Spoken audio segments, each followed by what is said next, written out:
and welcome to the January 28th meeting of the Board of Calvert County Commissioners. This is a virtual meeting. It's also a special meeting which was advertised ahead of time. Our invocation this morning is Pastor James E. Kent with First Lutheran Church in Huntingtown. Good morning, Pastor. Good morning. Good morning, sir. Apologize for the appearance, but we were shoveling snow to try to get our preschool open. So we get our part. Now we just need a clean parking lot. Yes, sir. I do want to offer up a word of prayer for y'all as you conduct your business today.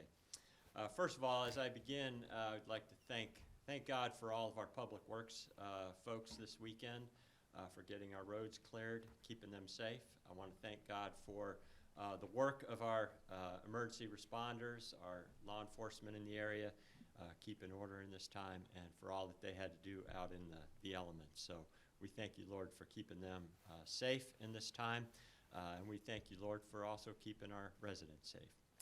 Dear Father in heaven, as we engage in the business of serving your people today, I thank you, Lord, for these men and women and the work that they do. And I pray, Lord, that you would grant them wisdom in all that they do, that they would work to use the resources you have graciously provided us for the benefit of your community, these people that they're in charge of. And I just ask that you would grant them wisdom in all that they do, grant them wisdom in their decisions. And we ask all this in the name of Jesus Christ, our Lord and Savior. Amen. Amen. Amen. I pledge allegiance Allegiance to the flag of the United States of America and to the republic for which it stands, one nation, under God, indivisible, with liberty and justice for all. Thank you, Pastor. You're welcome. Thank you. Get back to cleaning that parking lot up, would you? Yeah. We're free ice skating at First Lutheran if anybody's interested. There you go. There you go. Yeah. Till the snowplow shows up. Make the best. Thank you, sir. You're welcome. Do I have a motion to approve the agenda? So moved. Mr. President, I move that we remove new business item number 1 and approve and adopt the agenda as amended. Second. So I have a motion and a second to approve the agenda with the amendment. All those in favor say aye. Aye. Opposed? Aye. Opposed, motion carries. I'm sorry for the delay. I should mention, we have Commissioner Grasso and Commissioner Hart on teams with us. So there might be a little bit of a delay in responses, and I apologize ahead of time for any confusion there. That moves us to public service announcements. As we all know, the Mother Nature dealt us a good one with the ice, and we want to thank our public work crews for being out there, and they did a tremendous job. I mean, it was all over social media how good a job they did. And for those that have to travel outside of the county, how when they got outside of the county, they didn't experience quite the level of service that our citizens in Calvert County here received for clearing the roads.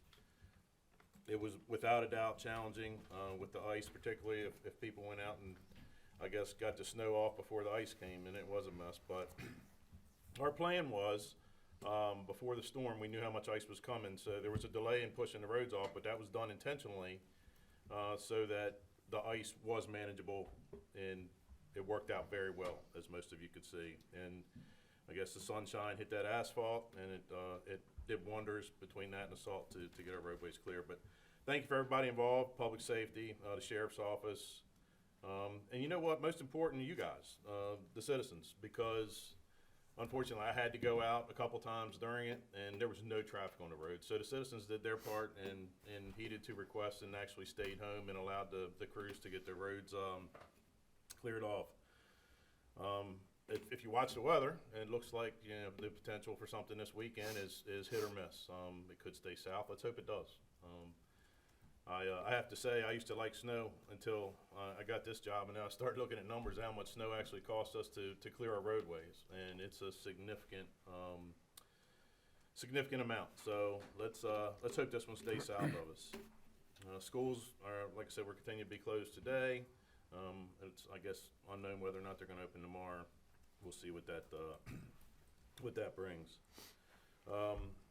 There is no animal of the week. We're kind of on a skeleton crew schedule here. Still, the county is open. Liberal leave was put into effect, so we have some staff and not others. That takes us to our first item of business, a presentation. Department of Economic Development.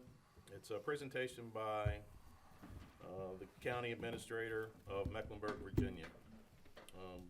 Commissioner Hans, do you want to preface this presentation with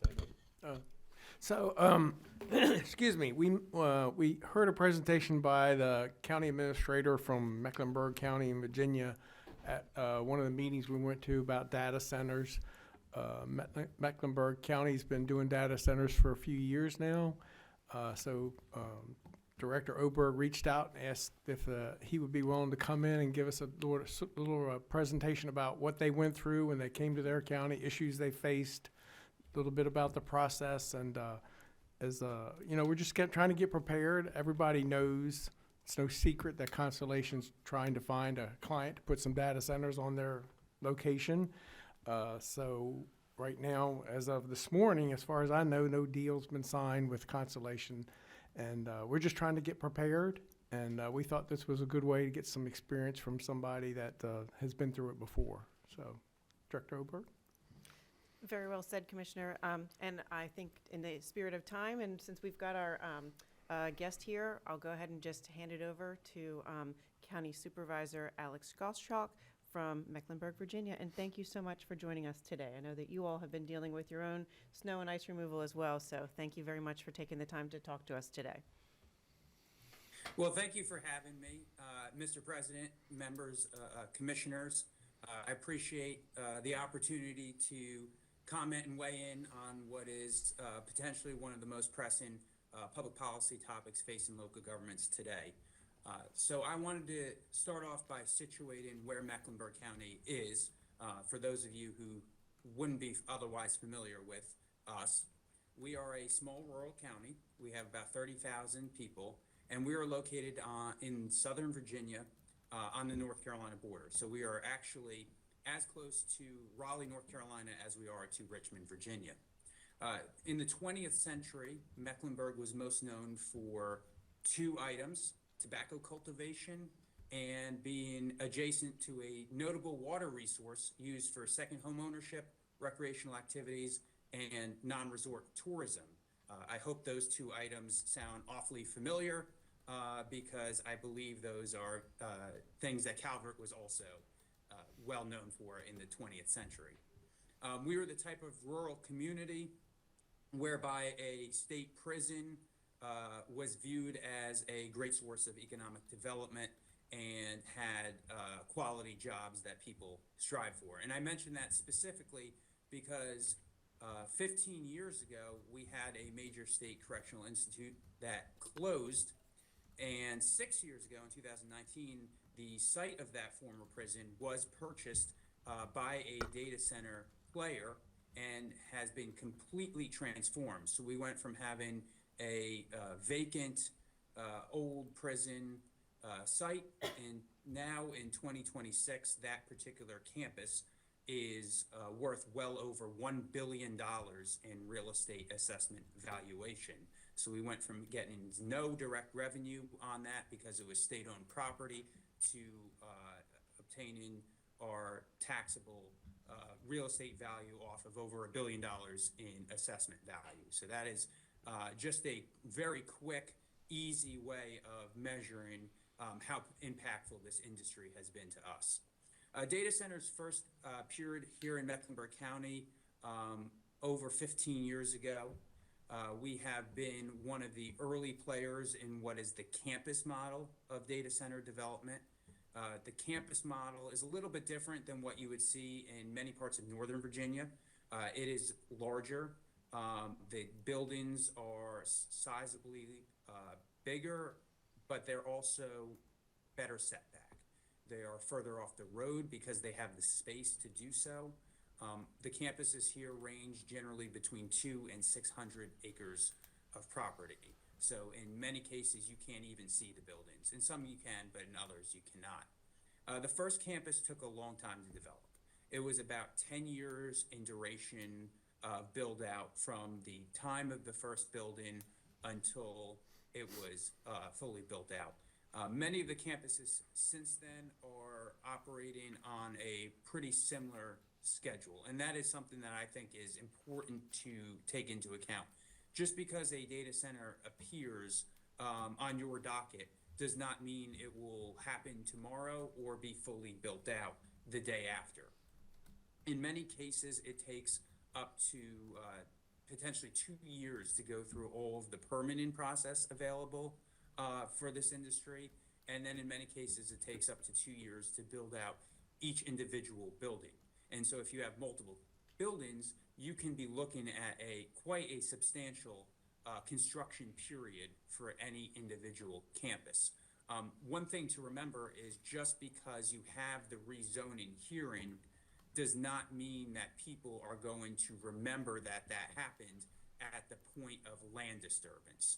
So you often will get, even though you felt you had dealt with this and you feel like it was the subject of much attention and conversation, when those bulldozers actually move, a lot of the same commentary will reappear, and there will be more people who see the bulldozers and the land disturbance and the construction activity than will see the rezoning notices in the newspaper up front, or the conversations you might be having about it at this meeting or subsequent meetings.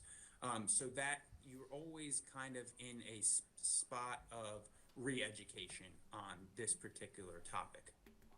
To measure the overall impact of what data centers have done for Mecklenburg County today, data centers are, as of this current tax year, so the 2025 land book, data centers amount to about 40% of our total real estate valuation. And that's only growing because there are more buildings that are completed and added to the tax book in every individual year. So they are a substantial source of revenue, perhaps even the best source of revenue that has ever come forward for local governments at large. Now, what have we been able to do with that? Well, I think it's important to note, first of all, that we currently have the lowest real estate tax rate in all of Virginia. And on top of that, we have been able to make substantive investments in high priority capital projects and also in community service delivery. Specifically, the top priority of our Board of Supervisors was our school system. Our educational facilities were quite dated. At one point, we had 2 high schools that were built in the mid-1950s. We had 2 middle schools that were built even earlier in the 1950s, and all of our elementary schools were built, with the exception of one, were built beginning in 1962. In the last few years and in the next few years, so over a 12-year window that begins in about 2018 and concludes in 2030, we will have spent $300 million on capital school construction, and we'll have built a new high school, a new middle school, and reconstructed or built new 3 elementary schools. And so by 2030, we will have every single school in Mecklenburg County have been built in the 21st century, which is a situation that few others can claim. Most notably, we've been able to do this while keeping our tax rates lower and without having to substantially borrow money for the later projects. We did borrow money initially for the high school, but the elementary school that we're currently in the process of constructing will be financed completely out of cash resources without having to borrow a single dollar for that construction, which is something that is, to my knowledge, completely unheard of for a community of our size. So that was a high priority of ours, and I would certainly recommend that if there are any high priorities of Calvert County, that you make those well known in advance of any project. As for service delivery, like many localities, we were faced with a situation where the volunteer EMS model was in perpetual decline, and we had 2 of our EMS volunteer agencies that covered the western half of our county come to us and give us notice that they were no longer going to be able to survive and operate. In one swoop, we were able to onboard a workforce increase of almost 15%, and take on almost $2.5 million in direct personnel operating costs to have fully paid, career staffed, county employee EMS added to our inventory of governmental services that we provide. And we were able to do that again without raising any taxes. We were able to absorb that completely as a result of the increase in revenue afforded to us through the data center's construction. That's only how it's impacted us. It has also impacted our community in a fairly substantial way. A couple weeks ago, a new report was released that showed all the counties in Virginia and cities in Virginia, and it had all their taxable income. And in a 2-year period, so this data comes to us on a 2-year delay, and it's updated on a 2-year basis. So the previous number we had was 2021, and the new number that was released was in 2023.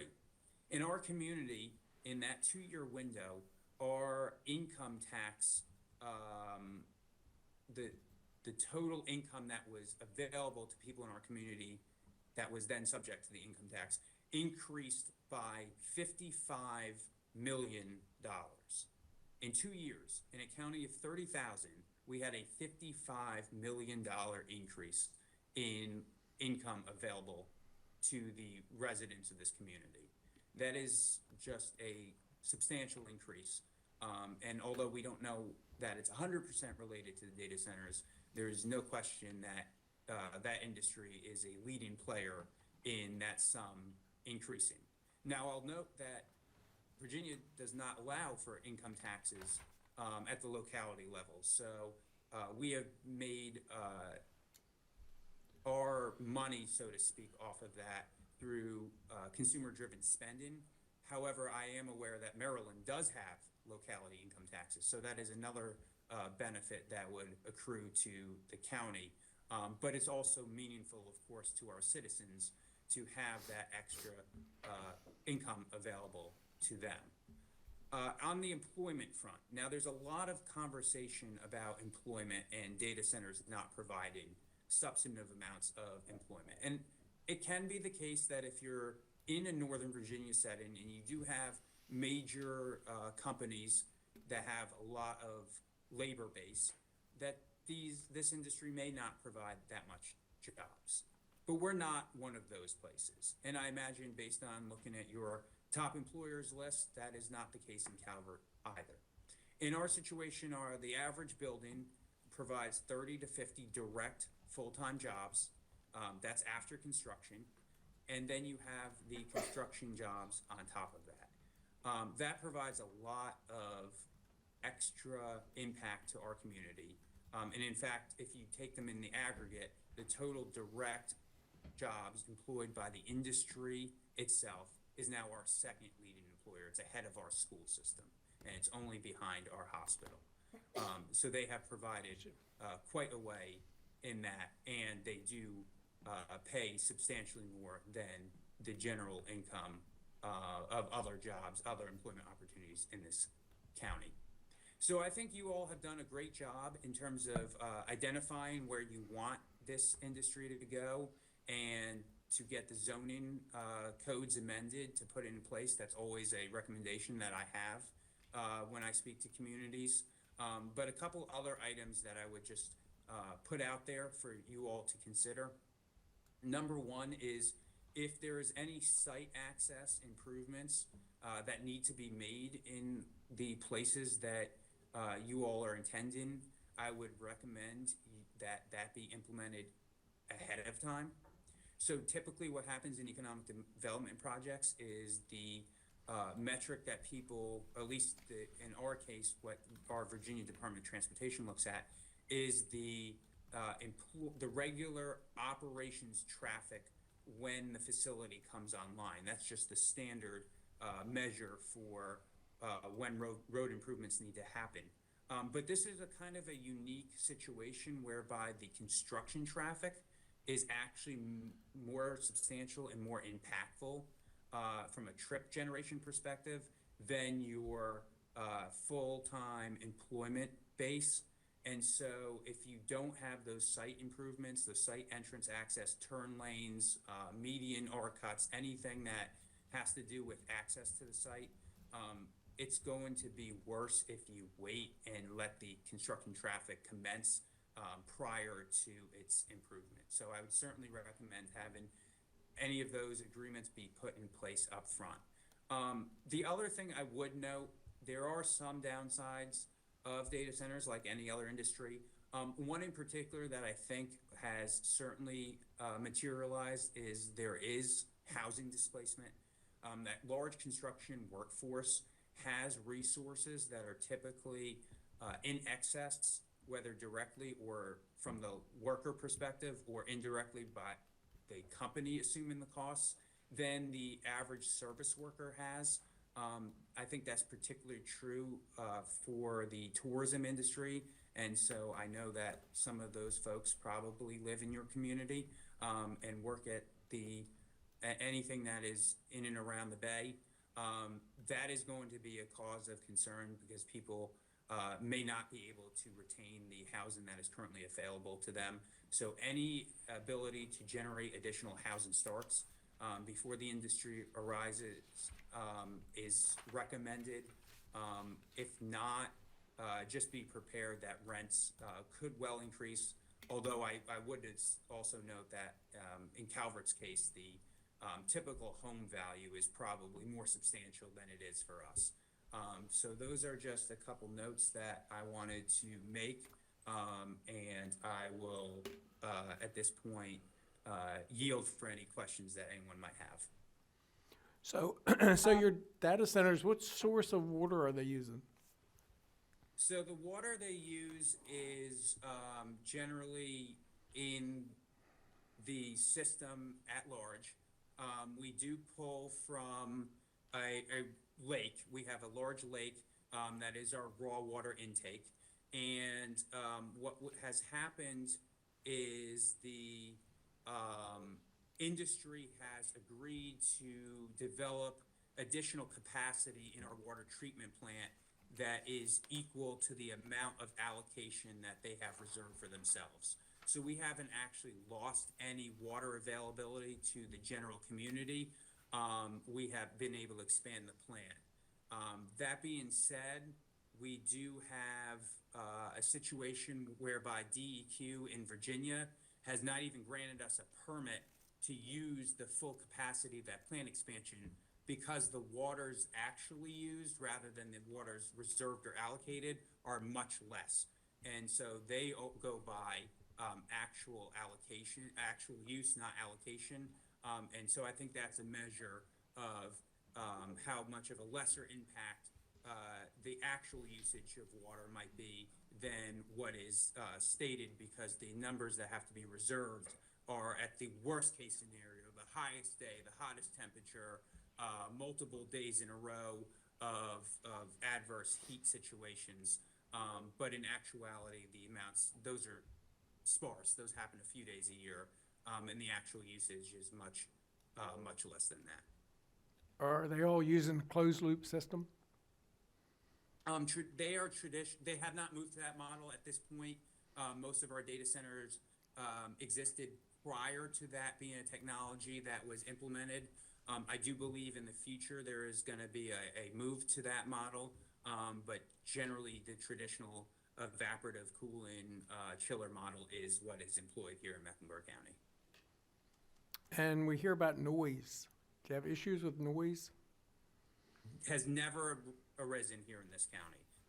There is more noise during the construction, of course, as with any construction activity, but when it comes to actual operations, with the exception of when a generator may be tested, the average operating day does not have I've never heard a noise complaint. That being said, I do think the campus model helps mitigate that quite a bit, because none of the buildings are built anywhere near the property line. They are often built far removed of whatever your traditional setbacks would be. But when they're operating inside the building can be loud, but outside the building, on the road, on a sidewalk, on a porch, it is not very noisy now. And are they using diesel generators for backup? That is my understanding of the situation. We don't really get into the permitting process of that. That is something that is reviewed by state agencies and not local agencies. And where are they sourcing their electrical power from? They're using the traditional utilities. So Virginia is a regulated utility state. We have both a regulated utility in Dominion Energy as well as a cooperative, a local membership-owned cooperative, Mecklenburg Electric. Those are the two companies that provide them the power. It's up to the companies themselves to provide that power. They don't really specify to us where the generation sources may come from. That's more of a energy company quandary to figure out. Have you seen an increase in rates because of that? Well, I think rates have certainly increased in all of America, including Virginia. Now, rates, of course, are in Virginia, because it's a regulated utility, they're charged at a statewide level, not a countywide level. So have data centers overall contributed in some way to an increase in rate costs? Yes, I'm sure. Have also other contributors done so, whether it be labor inflation, wind energy turbine creation, solar energy build out, or a myriad of other costs, also the case. I've seen indications that show that Dominion increases, well, again, happening, are less as a rate of increase than other places in the Southeast. And so, yes, I do think there's certainly some contributing factor for data centers increasing rates, but they are by no means the only ones. And it's, again, taken at a much higher level than a county-by-county basis. So even if we had 100 data centers or 0 data centers, our rates would have increased by probably the same amount.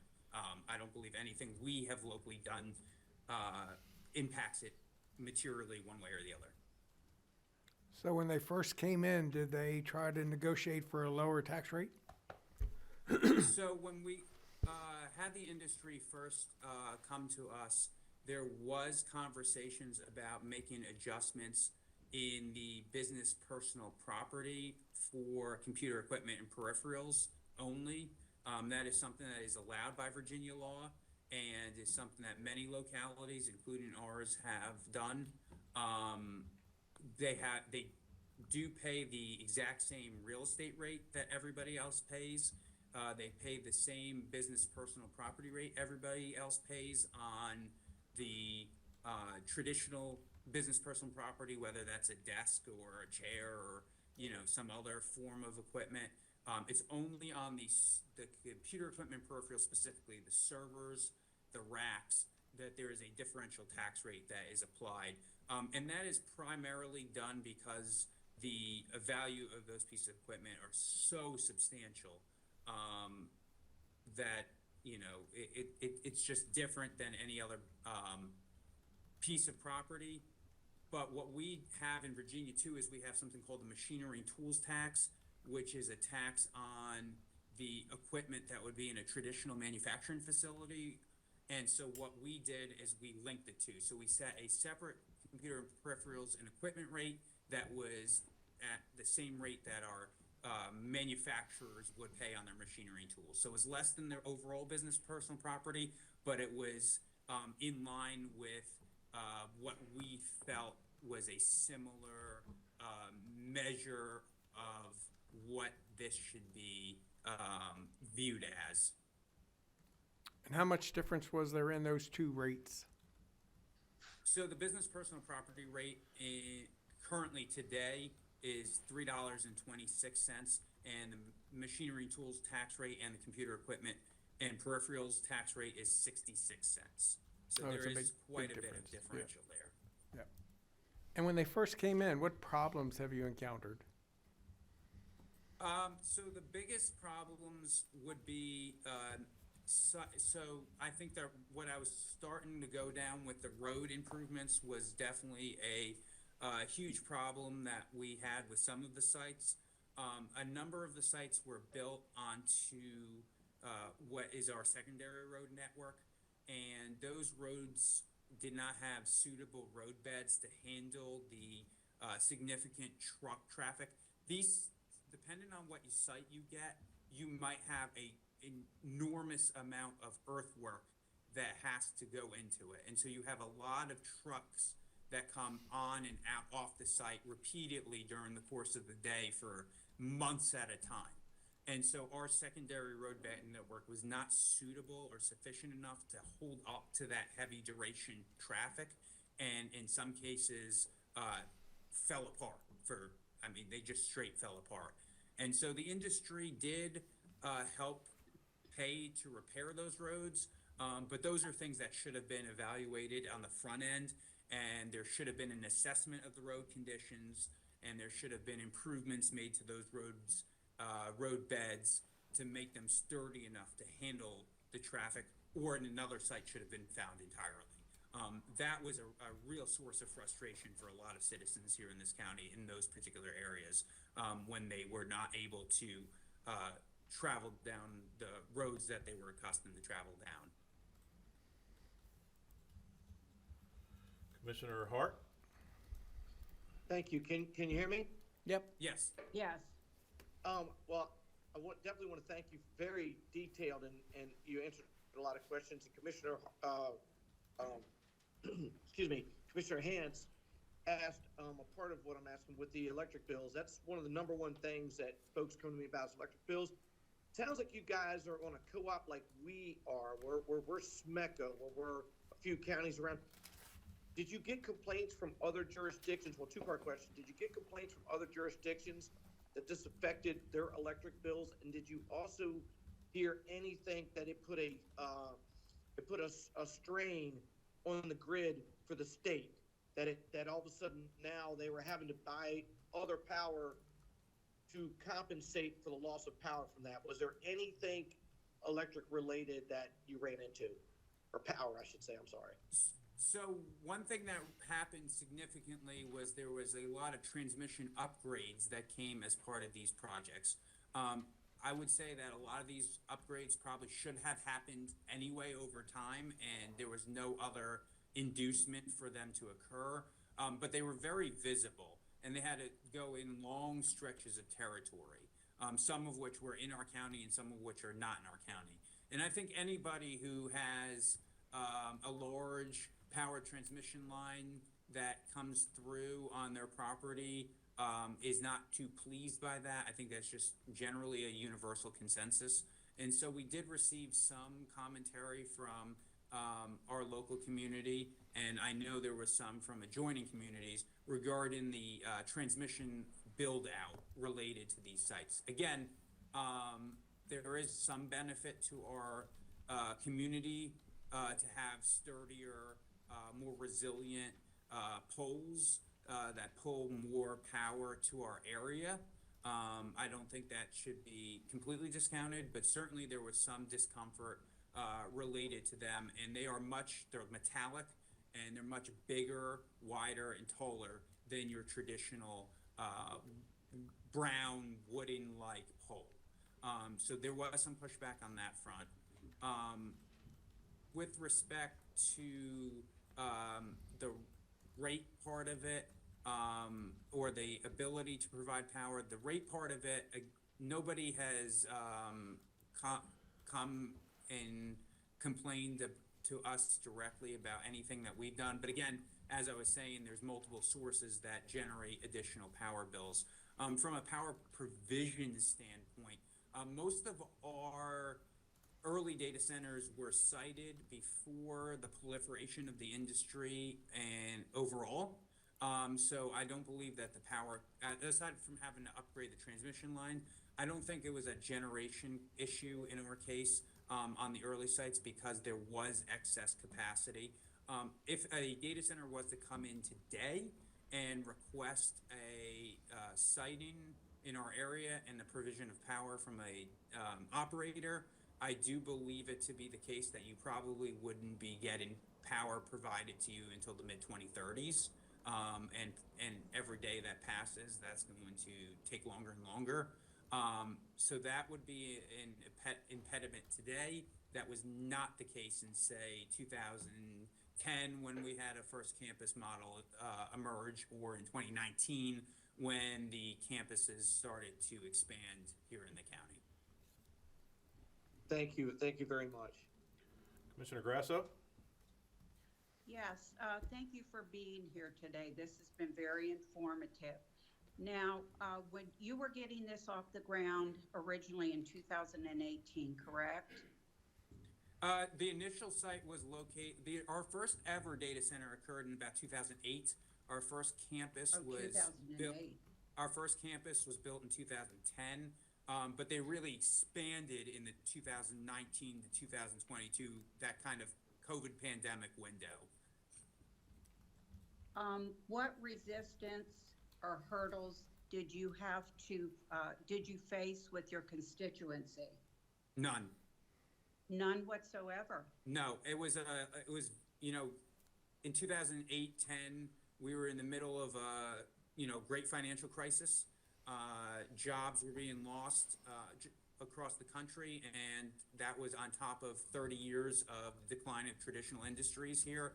Tobacco had obviously its buyouts and other problems facing that industry in the 90s and 2000s. Our traditional textile manufacturing jobs vanished in the late 90s, early 2000s. So by 2008 and 10, this was, people rejoiced. They rejoiced that there was an industry that was located here.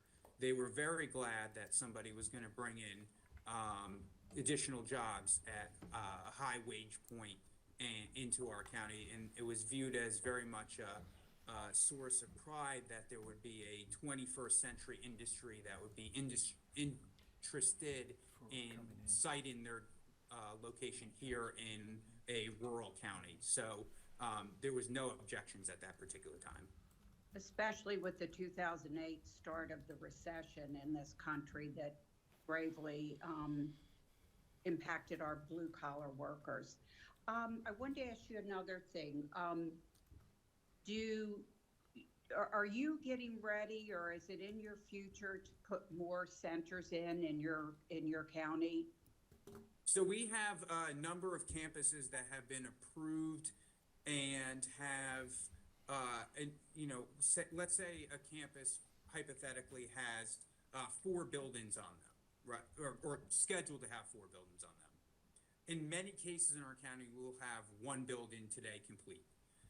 So many of there's still a extraordinary amount of build out that will have to occur on the approved campuses. From a net new campus perspective, it certainly has slowed down. If there was a proposal in front of us to put it in what we would view as the right locations, I think they would certainly be considered today. But I don't know that we would put one completely far removed from any piece of existing infrastructure. I wanted to ask you now, I have talked with people in the industry, and you started in 2008, and it seems like every year there's a new generation. There's a new way the campuses are built. I've heard that they're smaller because you know how industry goes, you know how technology goes. Do you see that the new data centers that want to come to your area, are they providing their own power source? So they're not, but I don't know if that's because they're not interested or if it's because what's more likely the case that in a regulated utility state, you can't bring your own power without cooperation of the utility. And so I know there's other cases here in Virginia where people are looking to try to do that, but they have to do it in conjunction with the power provider. They can't just build it on their own. Okay, thank you very much. Commissioner Cox? Thank you for joining us this morning, and I think a lot of my questions have been answered, but I do have a couple more. What did you all do with your setbacks to schools and housing? And have you increased that over the time from 2008 till current? So we haven't increased it over time. This was included in our industrial zoning, which is something that it should be. But it does not have any special, to date, has not had any special setback numbers that are any different from any other industry that would be located in an industrial zone district. They are not near any of our schools, so that isn't a particular issue here. It has also not near any what I would call a residential community. Now it is near at times residences, mainly because you can build a single family house in an agriculture zone district here in our county. So you do have houses here and there that are adjacent to or near a data center, but no large scale neighborhood, no true residential zoning is near one. In many cases, these were sites that we had identified for industrial development years ago, and we just had never had anybody express interest in those sites. And so I think it was hopefully known that those were set out to be industrial. And at the time, 20 years ago, it was expected that those would be more of your traditional manufacturing or heavy industry. It has turned into this particular use, but I don't know. I wouldn't say we've done anything specific or special for this use in our setbacks during the duration in which it's been located here in the county. Okay. One more question I have for you. I heard you all did improvements to your transmission lines. So starting in 2010, I know some of your campuses was 80 megawatts, and I know the Hillcrest campus planned for 2025 is 336 megawatts.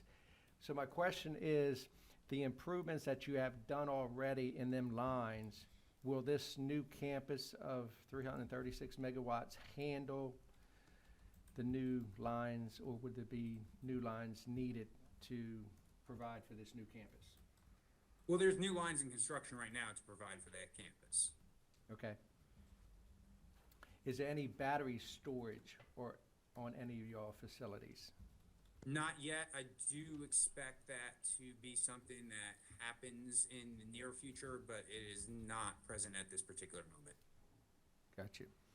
And lastly, everybody has turned to electric bills, and I haven't heard a percentage increase. I just heard increase.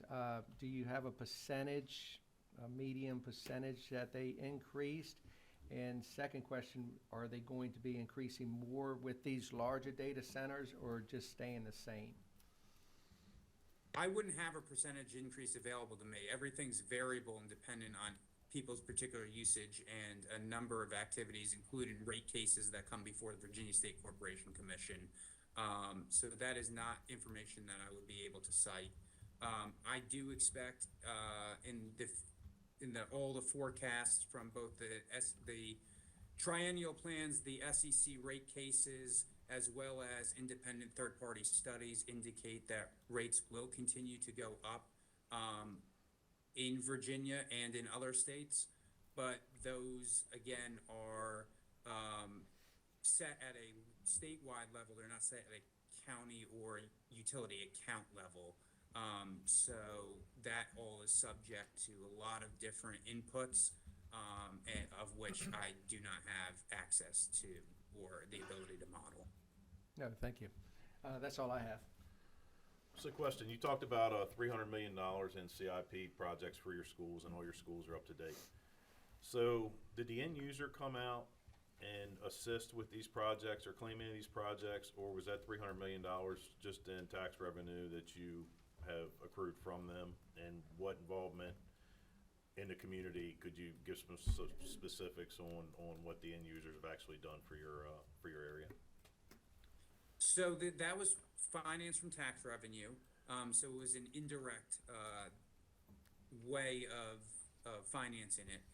There was, however, certain items that the end user was willing to assist with. For instance, at the new high school, middle school campus, we installed 2 state-of-the-art greenhouses that were designed by Virginia State University, and the cost of those greenhouses were paid for by the end user.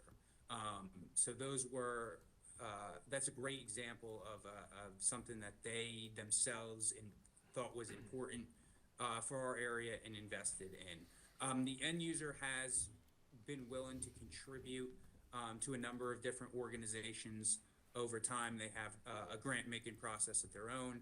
Oftentimes they actually do labor contributions as opposed to just financial ones.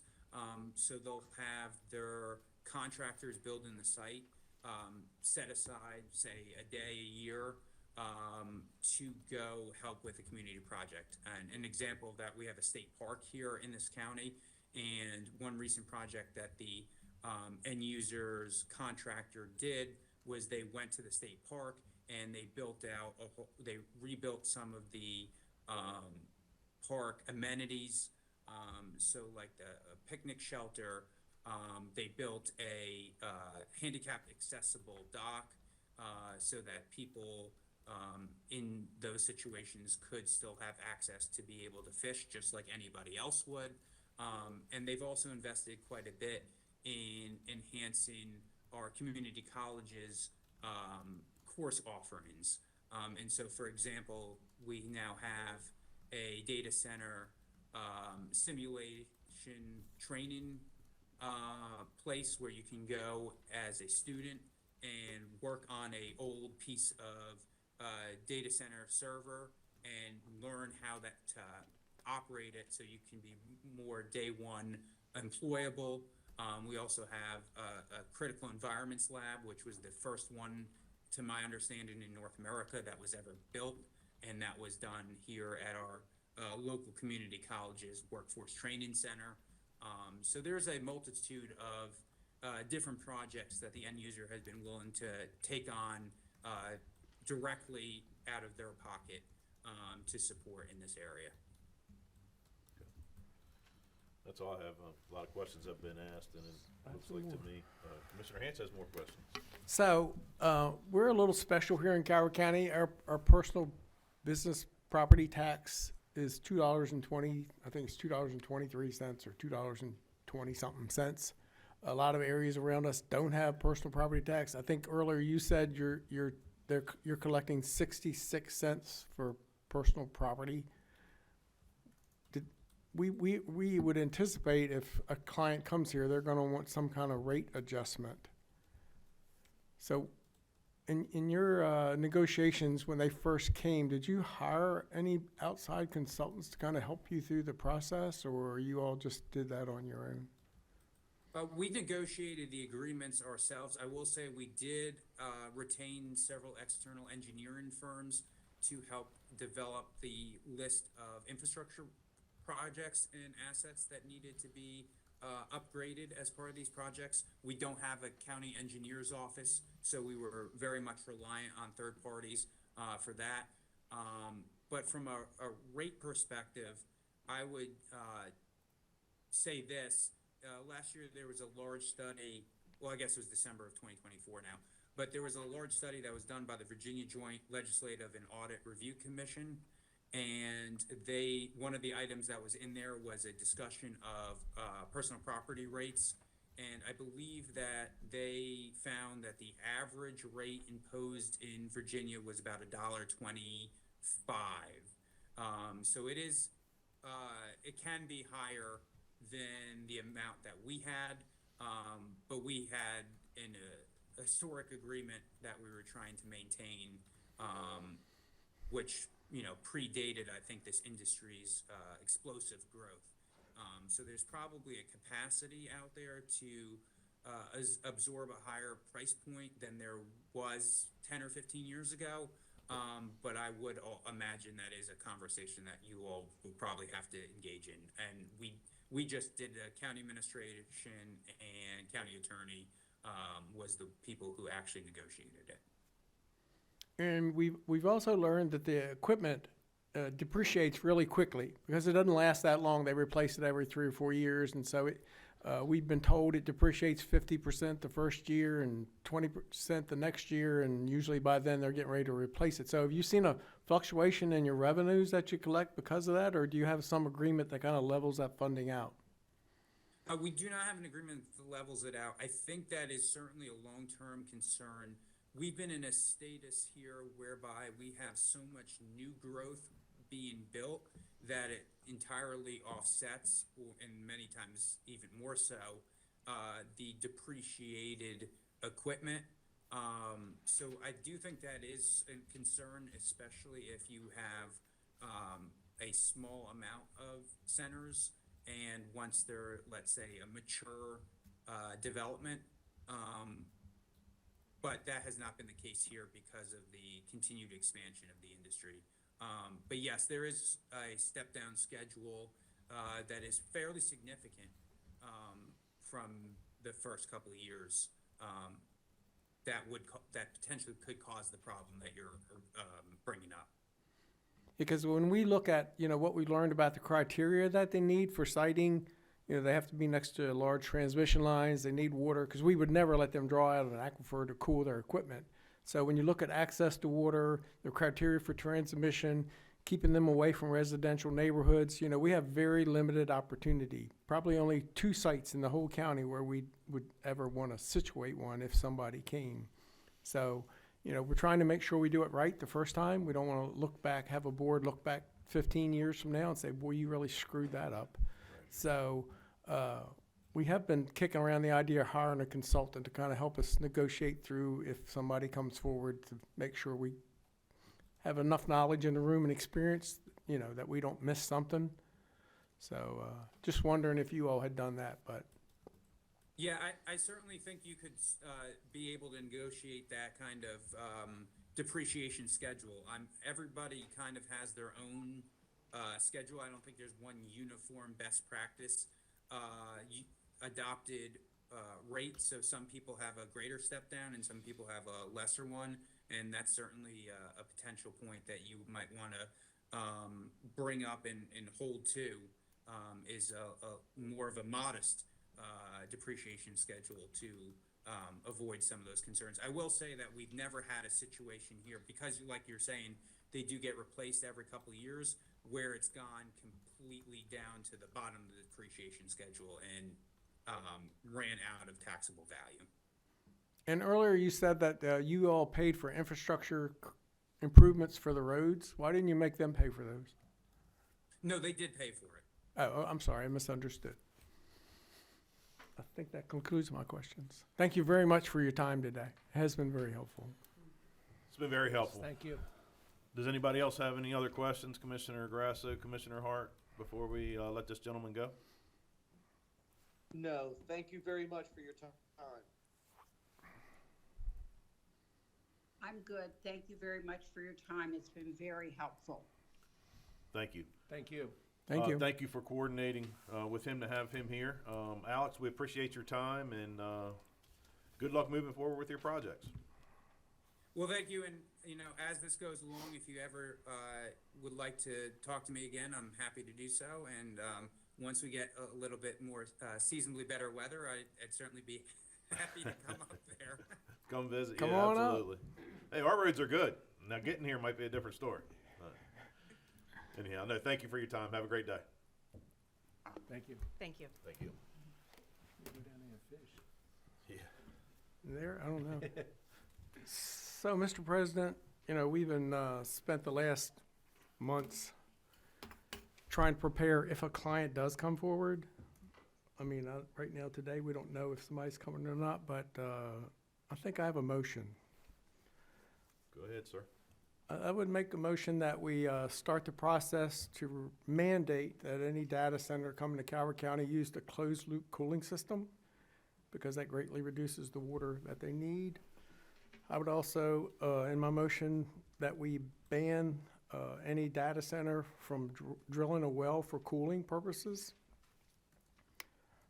I would also mandate that they collect all roof runoff for cooling so that we don't have issues with stormwater runoff, and give some extra water to use for their cooling capacity. And that they pay all infrastructure costs related to any project they might bring forward. I second that motion. So we have a motion and a second. Make sure I captured all these bullet points. Closed loop system, ban from drilling well for cooling purposes. Collect all runoff off the roof so that they have that for additional cooling, and that they pay all infrastructure costs. Did I miss anything? Nope, that's it today. All right, so there's a motion and a second on the floor. I've got to open for discussion. Let's start with Commissioner Hart. So perception, and I'm just putting it out there because the world's watching, is we're putting this in place that it's already coming. So I want to be very clear, is this motion putting something in place that if 30 years from now, any board or anybody would entertain this, that these are hard parameters, that Calvert County's not accepting water from our aquifer, all these other things in Commissioner Hance's motion, or are we laying the groundwork that this is already a green light? Well, I think the purpose of my motion, Commissioner Hart, is to make sure we have parameters in place so that they know before they come, this is what they're going to have to do. And as you know and say many times, 3 votes can always change anything, but at least, we lay down some ground rules before anybody shows up. Because I'm good with putting in parameters that, and you're absolutely right, but you've heard me say many times, if something's going to happen that the public doesn't support or doesn't want, that other board is going to have to do it. You know what I mean? So I like the direction. It sounds like putting safeguards in, if that's what I'm understanding. Yes, that's the goal here. Okay, can you repeat that motion again, please? So, Go ahead. so the motion is that we require them to use a closed loop cooling system, and the purpose of that is because it greatly reduces the amount of water that they need for cooling. That we ban them from drilling wells for cooling purposes, so that makes sure that we protect the aquifer. The third point was that we mandate roof runoff. These are large buildings. There's a lot of concern about the runoff from these buildings when there's a storm event. They can capture, we do know that they've done this in other cases where they capture that runoff, collect it, keep it in a tank, and then they can put it into their cooling system and use that water for cooling. And that they pay all infrastructure costs related to the project. We should not have to pay for any road improvements or anything for these projects to come. Just want to make sure that's perfectly clear, so if anybody's considering coming here, they know at least what those parameters are. There may be others, but at least today, that's the best I can come up with. Well, and you bring up a good point. That's what I was saying. Would we be better served to work session these parameters that we want to put in place? That way we don't have to keep coming back and adding to it, and do one. It's going to be pretty detailed, but there's probably, like you said, things we're not even thinking of, to maybe set up a work session to encompass all the concerns, so that future boards or whatever would have to overturn what we did today to allow that, because I think you got a great start, but there's probably a lot of things we're not thinking of. As you said, it's a start. We can always come back and add, and I'm certainly open to a work session, but I would like to get at least get these items in place.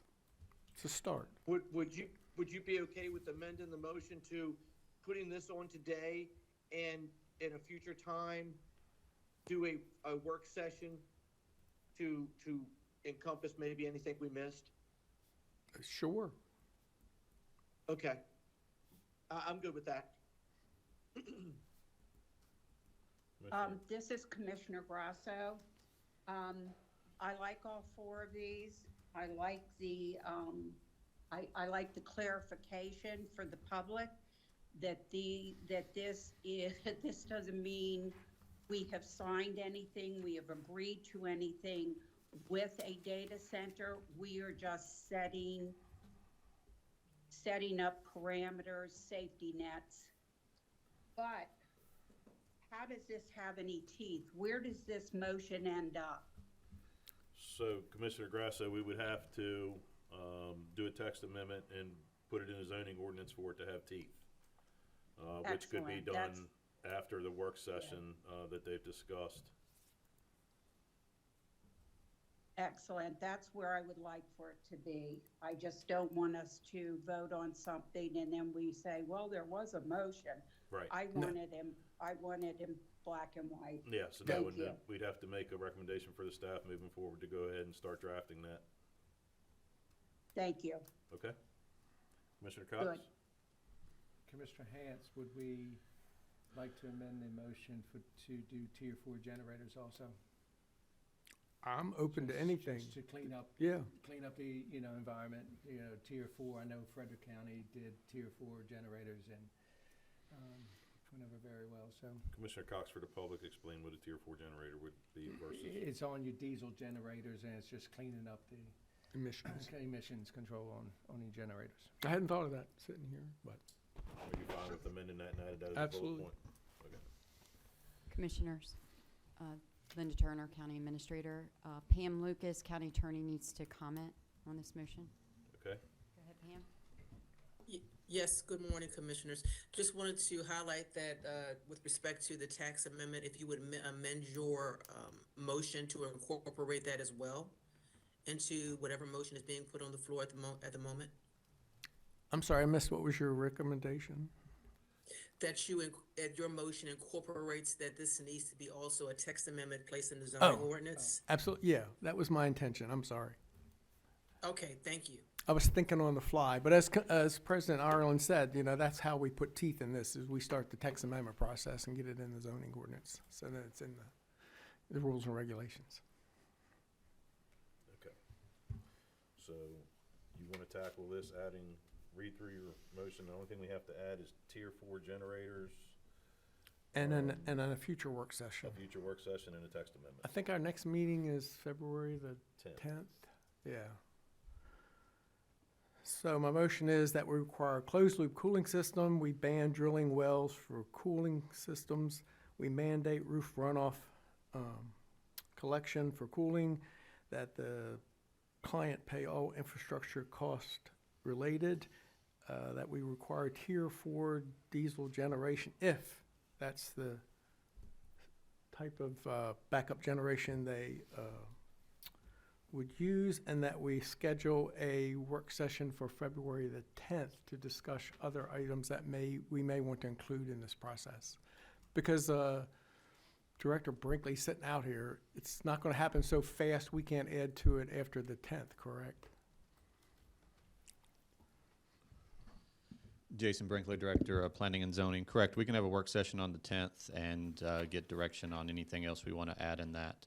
We do have some other text amendments that we would like to actually get done before July 1st because of changes. Would it be acceptable to have all of that on the 10th? Okay Because with me. we can put that on We the can same review cycle everything. and Absolutely. Yeah, so good with me. thank you. I'm good. Does that sound good, Commissioner Hart? Yes, sir. Okay. Thank you. Sounds good to me. So Thank we have a motion and a second, and I'm just gonna hit the bullet points on there. Tier 4 generators, closed loop system, ban from drilling well for cooling, collect all runoff off buildings for cooling purposes, and pay all infrastructure costs that are associated with it. That we have a work session in the future to make sure that this list is inclusive, and that all of this is going to be requested to be put in a text amendment so that we have teeth in order to enforce this. All those in favor say aye. Aye. Aye. Aye. Opposed? Motion carries. Thank you.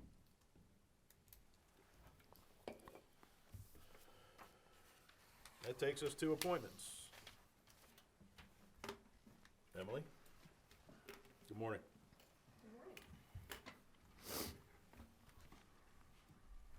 Good morning, Commissioners. Emily Shreves, Constituent Services Specialist, here with a round of appointments today. First is for the Commission for Women. Staff recommends that you appoint Michelle Redding to the Commission for Women, and following this action, 3 vacancies would remain. So moved. Second. All those in favor say aye. Aye. Opposed? Gotta wait a minute. I'm for them. sorry. I'm sorry for the delay. I told you I was gonna apologize ahead of time. I'm glad I did. All right, go to your next one, man. Second is for the Calvert County Ethics Commission. Staff recommends that you appoint John Kaiser and Ray Shackelford to the Ethics Commission and Laura Reagan as the alternate member. Following this action, no vacancies would remain. So moved. Second. So we have a motion and a second to appoint John Kaiser and Ray Shackelford to the Calvert County Ethics Commission and Laura Reagan as an alternate member. All those in favor say aye. Aye. Opposed?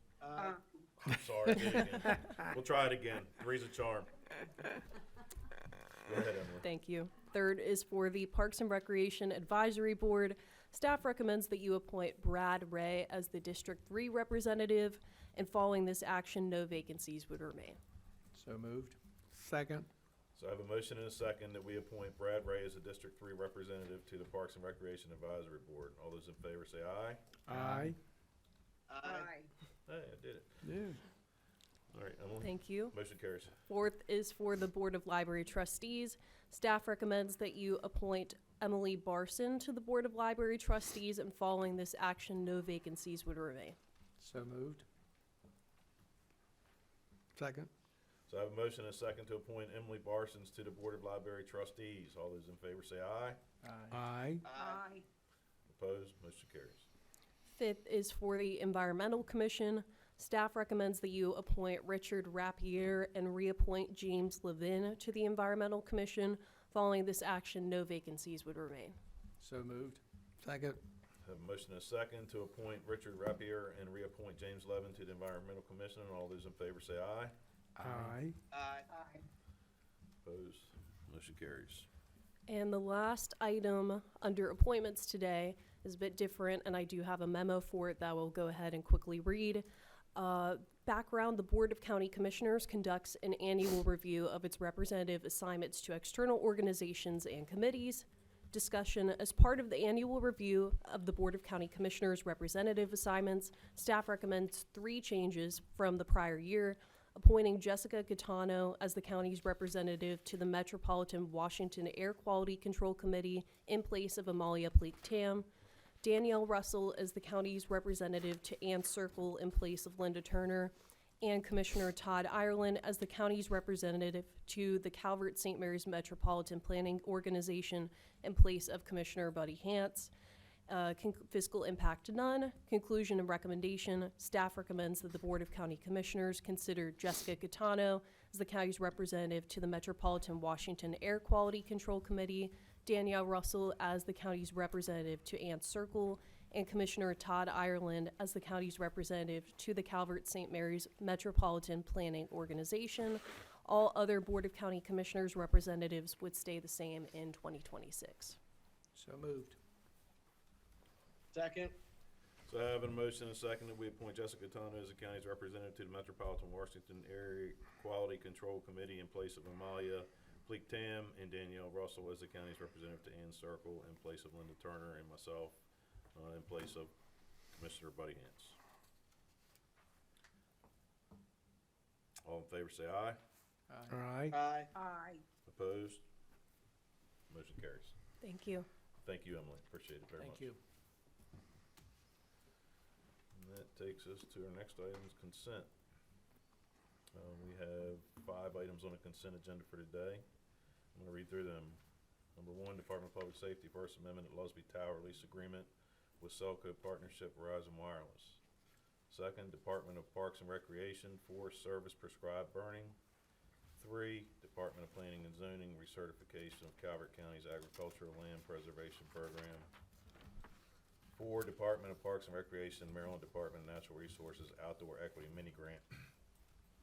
And 5, Department of Communications and Media Relations, Board of County Commissioners, citations, proclamations, and letters of greeting, administrative policy. Are there any objections?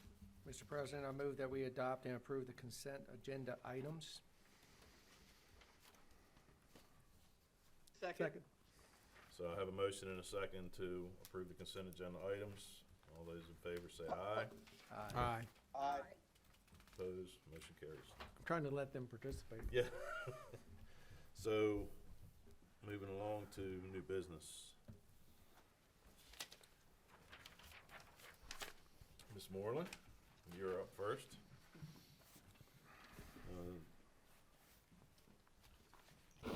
Department of Community Resources Fiscal Year 2026 Community Reinvestment and Repair Fund additional recommendations. Good morning, Commissioners. This is a follow-up to our previous presentation on this fund. Background, the Community Reinvestment and Repair Fund, CRRF, established under Maryland law, provides Calvert County with annual allocations to support community-based projects that advance equity, improve access to services, and strengthen community well-being. The Department of Community Resources conducted a competitive grant application process open to nonprofit organizations, community-based groups, and local partners serving the Prince Frederick and Lusby communities. Applications were evaluated using a structured rubric, community reviewers, and an internal consistency check as reflected in the original or fiscal year 2026 recommendations approved by the Board of County Commissioners on December 15th, 2025. Discussion. Following the board's review of the initial FY 2026 funding recommendations, on December 15th, 2025, two agencies, the Calvert County Health Department and Mount Olive United Methodist Church, submitted revised applications that now align with CRRF priorities. These revised applications have undergone full review and are recommended for board approval at this time. This request remains part of the first funding allocation cycle, as these agencies were part of the initial applicant pool, but required revisions to meet the program criteria. All recommendations are contingent on final financial reviews and submission of required grant documents. Fiscal impact, the proposed award recommendations utilize an additional $68,913.68 of the county's available FY 2026 Cannabis Special Revenue Fund. This brings the total recommended allocation to $547,469.68. No additional funds are required. The Department of Community Resources requests the board to review and, if appropriate, approve the two additional FY 2026 CRRF funding recommendations in Attachment A and authorize the county administrator to sign grant agreements concurrent with the disbursement of these funds to the recommended awardees. And you'll see in Attachment A, Calvert County Health Department is recommended for always on-call investing in preparedness and people of Calvert crisis response. This is a behavioral health crisis response services area, priority funding area, and it supports non-billable infrastructure activities needed to maintain 24/7 crisis response capacity, including on-call readiness, clinical supervision, travel time, and staff coordination. And I think I'd mentioned in the prior meeting that they have there's a period now where they don't have any billable services and their grants are reduced, and so this is just getting them through that period. Mount Olive United Methodist Church, they're getting funded for Yardley Hills Missional Action Plan Youth Program, and their priority funding area is education after-school programs, and it's for expanding after-school academic support, communication capacity, and safety resources for youth in the Yardley Hills community, addressing hunger, safety, communication, and access barriers. So those are the two recommendations, and we did have $640,000 total projected for this year, and obviously we're not close to that with this full amount. So it gives us a better idea for budgeting next year on what we'll probably need. So, are they gonna have to reapply next year, the same people? Yes, or- all the applicants can reapply next year. Okay. And I have Jacqueline Culver, our Deputy Director for Community Resources, that is on the line if you have any questions about these programs.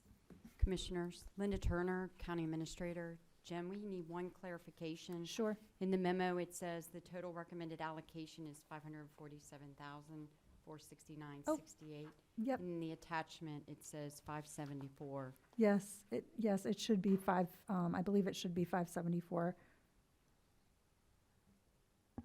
Jacqueline, can you weigh in on that? Thank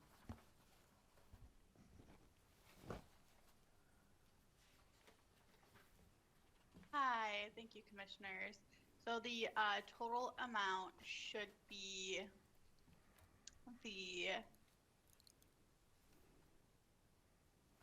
coming up right now.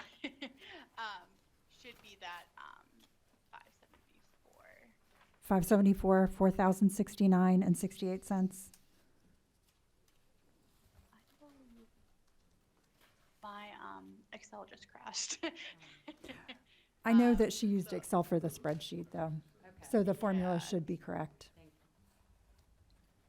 So it should be, I just got it right up. It should be the Oh, it should be 547. 469.68. Okay, so there was a formula error, I guess, on the spreadsheet. Okay, thank you. Or, oh, sorry. It should be the, yes.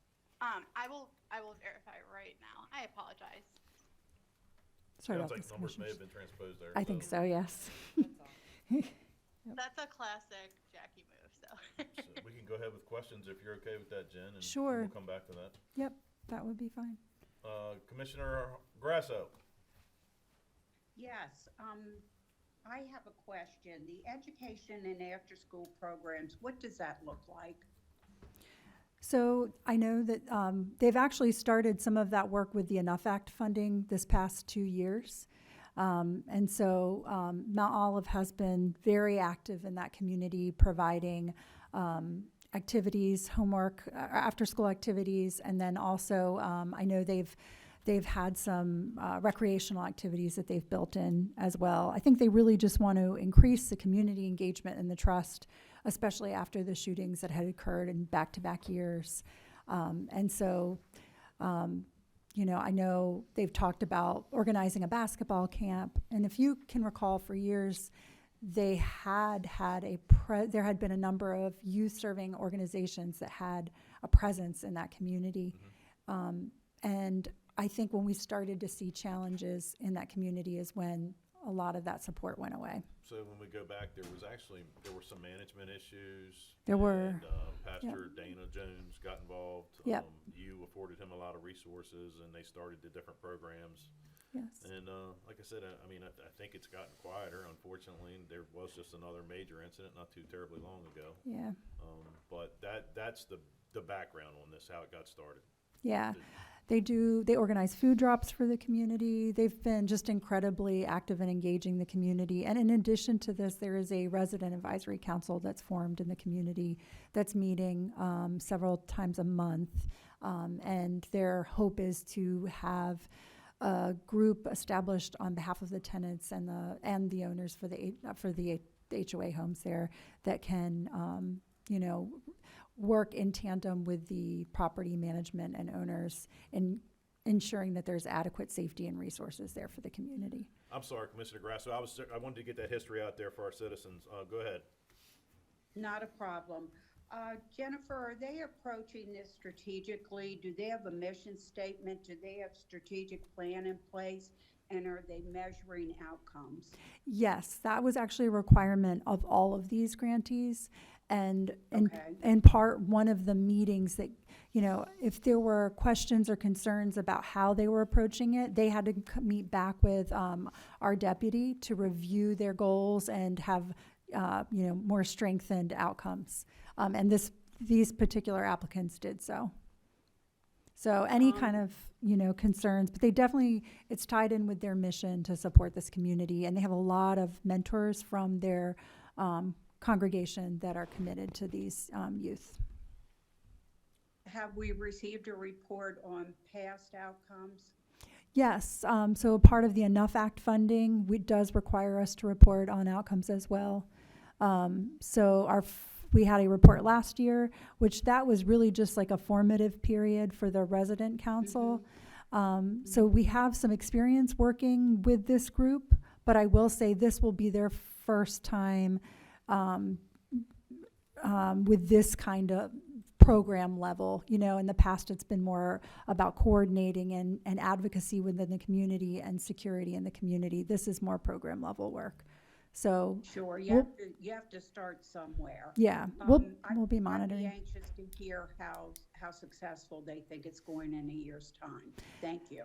Agreed. And I think one of the important things is the 6-month reports. We're moving to this structure with both of these opioid and the Community Reinvestment and Repair Act funding, where we have two final reports, or two reports. We have a mid-report and a final report. So hopefully we'll get some early indications with that 6-month report.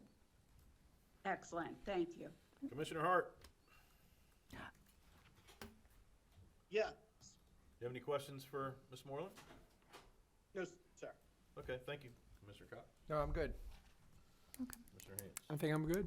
Okay, Jacqueline, do you want to? Yes, and I can confirm Confirm. that the total amount for the FY26 funds is the $547,469.68.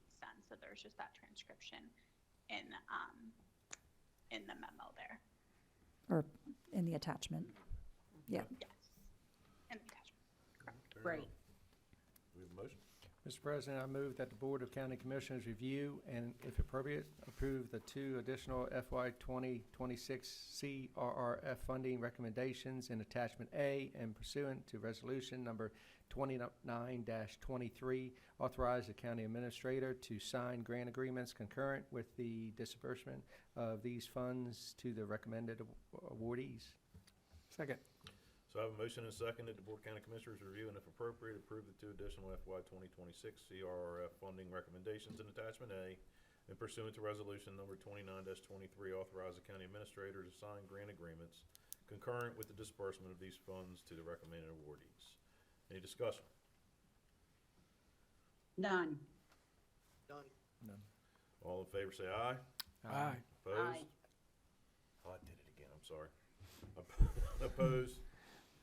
Mike, did you get your eye in there? I stepped on you. Yeah. Aye. Okay, Yes, I didn't hear aye. you. All right, thank you. Director Moreland, have we seen any cold weather issues? Yeah, I will say that in terms of the homeless, I think they were very well cared for by the agency, our homeless serving agency. So that's been good to see. And today is the point in time count. So we'll have a good grasp of the unhoused after today because they are placed with agencies. So that actually ended up being beneficial. As far as the senior centers and transportation go, I think it's just with an ice event like this, it's just very difficult. And I don't think we'll see a lot of people out on the roads today just for their own safety. So, Yeah. Well, good. Yep. Thank you. Thank Thank you. you. We appreciate it.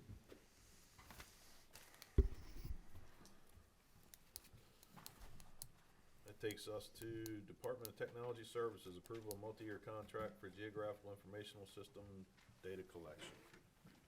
Morning, Steve. Good morning, Commissioners. Morning.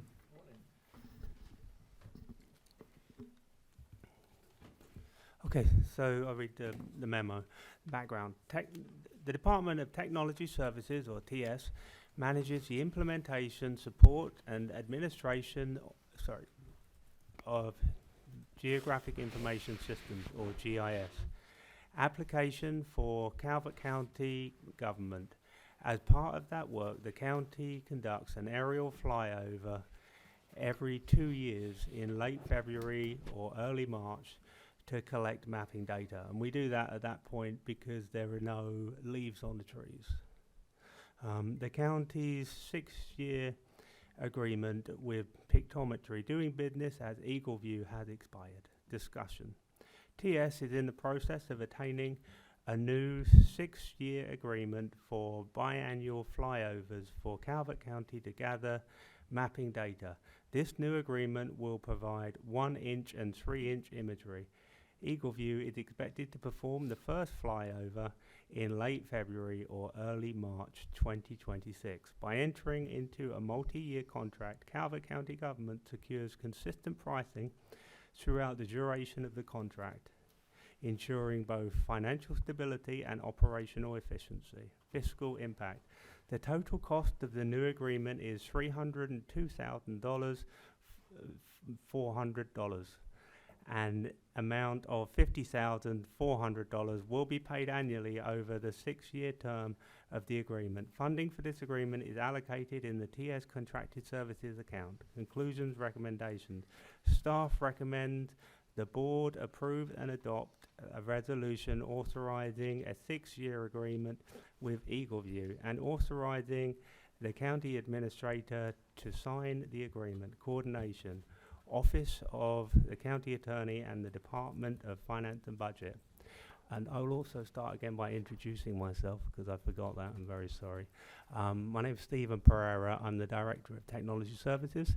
I've also brought with me today two people who are experts of GIS and big users of the system, just so that we could give you an overview of the importance of this imagery and the data that will be collected in this contract to Calvert County.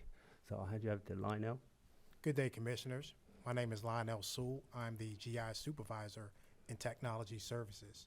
And I just want to give you an overview of what the GIS team does for the public and also for the Calvert County staff. When people think about GIS, or Geographic Information Systems, and you can interchange that with Geographic Information Sciences, because there's a lot of science behind what we do. We have to know physical geography and mathematics and a bunch of other disciplines in order to do what we do. But people think GIS is just maps, and that is totally false in many cases. We have a team that has database experience, server experience, and coding experience. And the system is actually a support system for decision making. So what we do, customers will come to us and ask us, can we help with certain projects? And we have to have an understanding of what they do in order to help them out. I'm sure you've heard the saying, a jack of all trades, a master of none. Well, for GIS professionals, we're a jack of all trades, but we also have to be a master of one, and that is GIS, okay? So our customers, they'll bring tabular data in spreadsheets or in Word format or something like that, and what we would do is connect that data to a specific location. And when you do that, what we can do is run spatial analyses to give our customers insights of their data. Because if you're looking at 1,000, let's just say 1,000 addresses in a spreadsheet, there's just 1,000 addresses to your eyes. But when you can map that out and do geospatial analyses, you get a lot of value from that data. So it's not just maps when we're talking about GIS here. And GIS is not an isolated discipline either.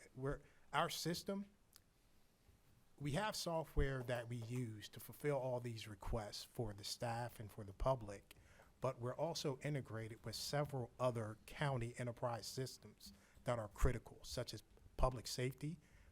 They use it in their emergency 911 dispatch system. We need to know the location of the caller, and GIS helps out with that.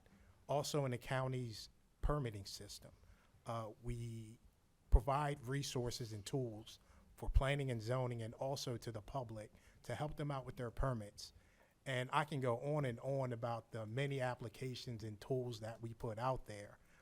Maybe at a later date, if we set up a meeting, I can discuss it. And also in the future, we're going to try to do more outreach with the public just to show them the types of resources and tools that we offer. But I would like to pass it to Chris Sperling, because planning and zoning, they're one of these customers who use our pictometry or Eagle View data. And before I pass it to him, let me explain what this data is. Most counties don't have, or some counties don't have pictometry data. A lot of counties have the direct top-down view of the aerial photography, okay? So it's you're looking top-down at it. But what pictometry is, if you're a bird and you're flying, and if you turn your head, you're gonna get that angle perspective. And this angle perspective is gonna allow you to look at all sides of the buildings, okay, or physical landscape that's out there. And that's very valuable for planning and zoning.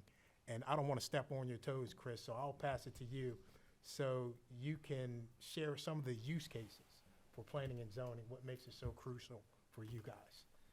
So Christopher Sperling, Historic Preservation Planner, Department of Planning and Zoning. We're one of the main users of the Eagle View program. We put it out a survey to the department, and of the respondents we received, responses we received, 66%, 2/3 of the respondents use it either weekly or daily. As far as using it in our daily activities, first, ground cover. So using the Eagle Eye oblique imagery, we can get a better sense of whether we have hardcover, whether we have impermeable surfaces. This helps with the critical area planning. As far as our permits and review staff, they use it regularly to determine whether or not a permit application is after the fact. In other words, that the person is submitting it, but they've already done the work.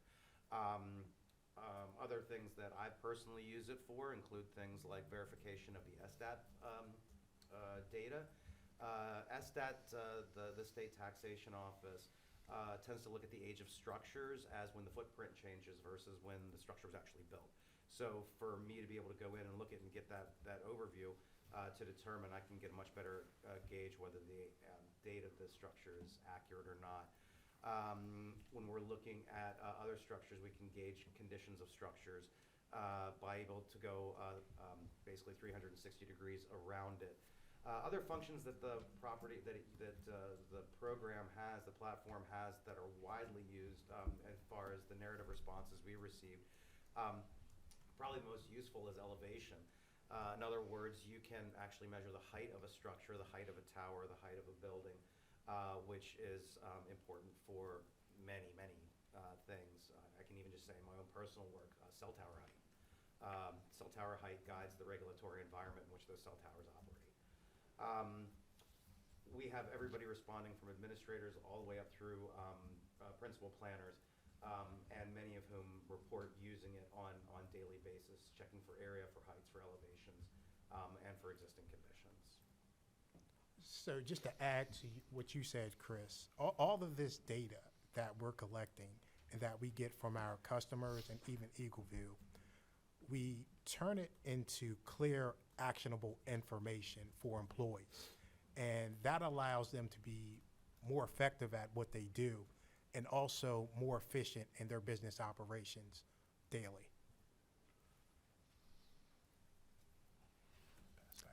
Thank you, Commissioner. Do you have any questions at all for us? So, Commissioner Grasso?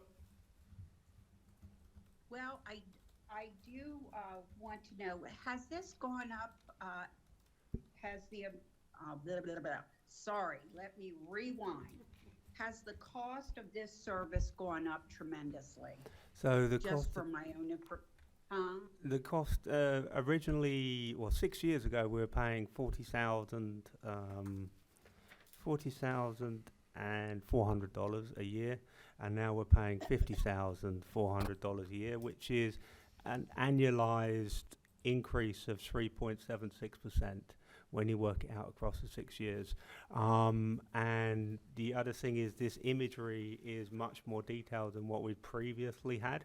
A lot of that reason is just technology, the march of technology. So the resolution of this imagery will be 9 times greater than the imagery before. And we are very hopeful that this will open up a whole new range of use cases. that's great. I just wanted to say, when I was running for office, I did spend some time throughout county government, and I remember being part of the, going and touring the mapping data area, and I met the gentleman in the middle, and I'm sorry, I forget your name. What is it again? Lionel Sewell, Commissioner Grasso. Good to hear from you again. Well, nice to see you again. And you're right. What you do is a critical piece of the pie. So I'm very much in favor of this contract. Thank you all very much. Thank you. Commissioner Hart? No, everything sounds fine. Okay. Commissioner Cox? I do have a couple questions. Are they using drones or airplanes, or what are they using to do this, and how long does it take to do the counting? They're using airplanes Okay. To take this photography, and I don't know exactly how long it'll take, but they try to get it done before leaf on. Okay. So and it depends on the weather as well. So maybe a month or two at the most. I'm thinking. Okay, great. So my last question is, who has access to this, and do we have a policy in place for our county employees? Well, currently is public information, so it's put onto our database. Anybody can look at it at the moment and use it. There's all kind of use cases for citizens out there. A funny one that I had recently was my son got a drone for Christmas and he got it stuck in the tree. So I was able to go into the publicly available information and measure the height of the tree that the drone was stuck in. So there's all kind of possibilities and ways that citizens could use this data. It's not just useful for county employees. And something I would add is that none of these are in isolation. In other words, the imagery is not isolated from the zoning, from everything else. The power of it is that all the information is right there, so it's be able to use in concert rather than divided. And one of the big eye-opening things we did find about this was a lot of people didn't necessarily realize they were using this data because it's integrated into planning systems such as Infor, which is our main system. So initially when we asked people if they were using this data, they fed back that we don't use this, only to later then discover that it's a critical part of their role.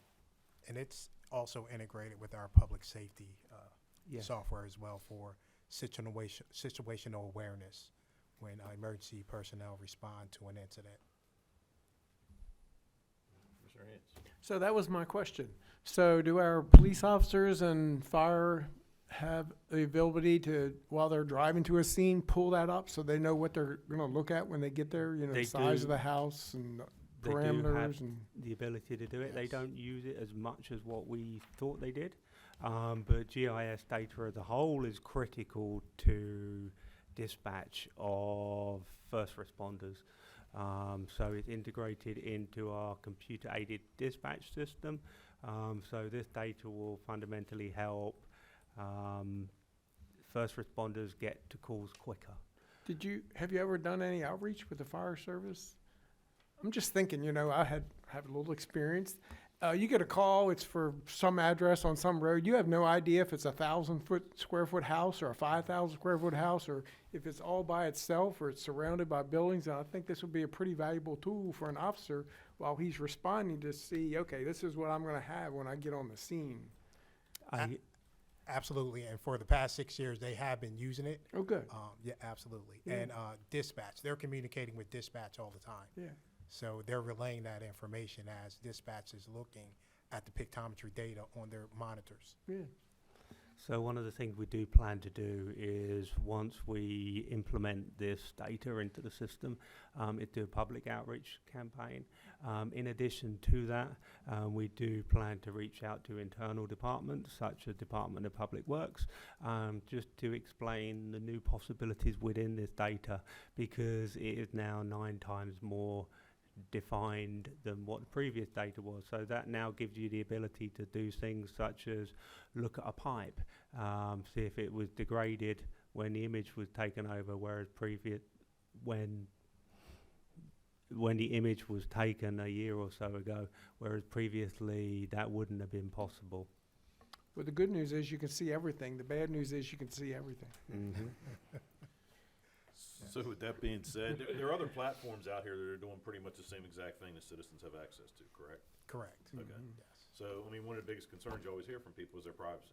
And, you know, Big Brother's watching, and, you know, we hear that all the time. We get that all the time. In fact, recently, we got an email about the tag readers. And the information for those tag readers was at public. Come to find out it was not. It goes to a private. But there are other companies out here that have tag reader information that's made available to the public. So, of course, Major Payne answered that email. And like I said, the information that we're getting from the tag readers, just something else to throw out there, is kept confidential.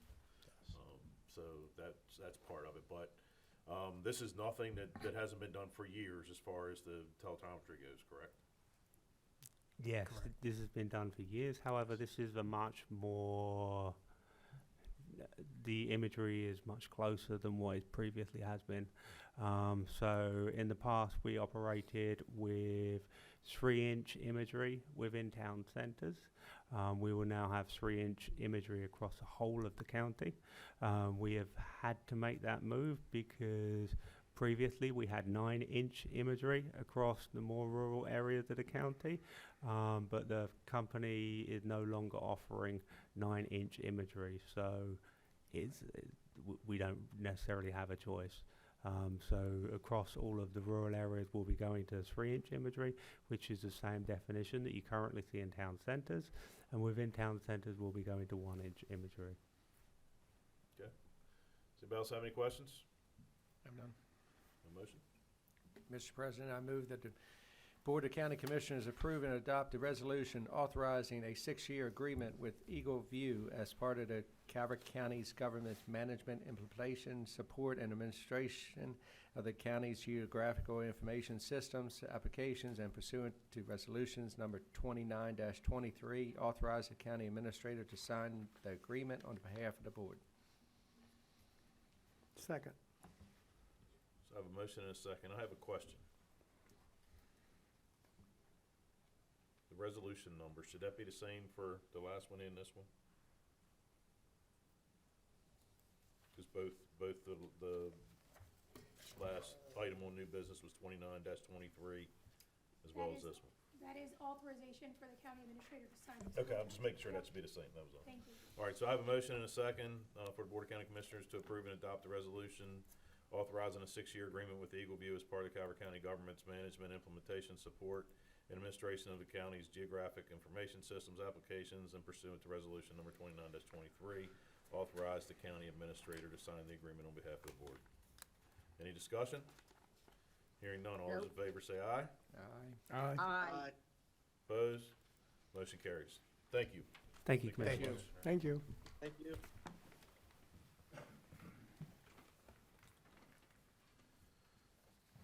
And that takes us to old business. Jennifer Moreland, you're back up. Department of Community Resources, fiscal year 2026, opioid restitution fund recommendations. Thank you, Commissioners. Jennifer Moreland, Director of Community Resources. Background, Calvert County receives state allocated settlement dollars to support evidence-based opioid prevention, treatment, recovery, and harm reduction services.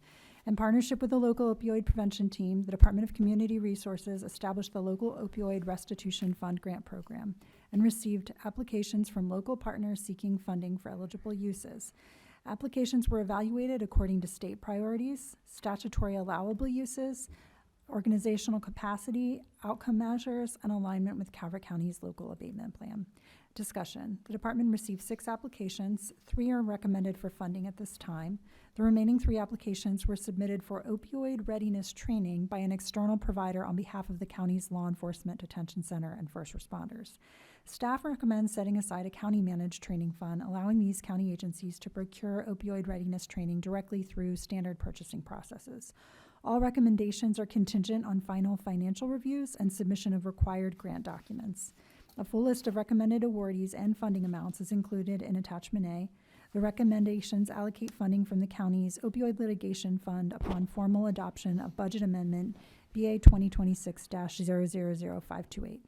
At the Board of County Commissioner meeting held on January 13th, 2026, the record for public comment was opened for the budget amendment after it was duly advertised in 2 papers of general circulation. There were no public comments, and to date we haven't received any. Fiscal impact. 6 applications were submitted, totaling approximately $309,000 in requests. Only $154,500 is requested to ensure adequate funding for fiscal year FY 2026. No county general funds are required. Conclusion and recommendation. The department requests that the Board of County Commissioners close the record and adopt and enact the resolution approving budget adjustment BA 2026-00528. The department also requests approval of the FY 2026 opioid restitution funding recommendations in Attachment A, authorizing staff to proceed with awarding the funds. Would you like me to go through the fund awards in Attachment A? No, I believe we've been through it once, haven't we? Yes, this would be the second time. Yep. Yeah. Questions? Commissioner Grasso?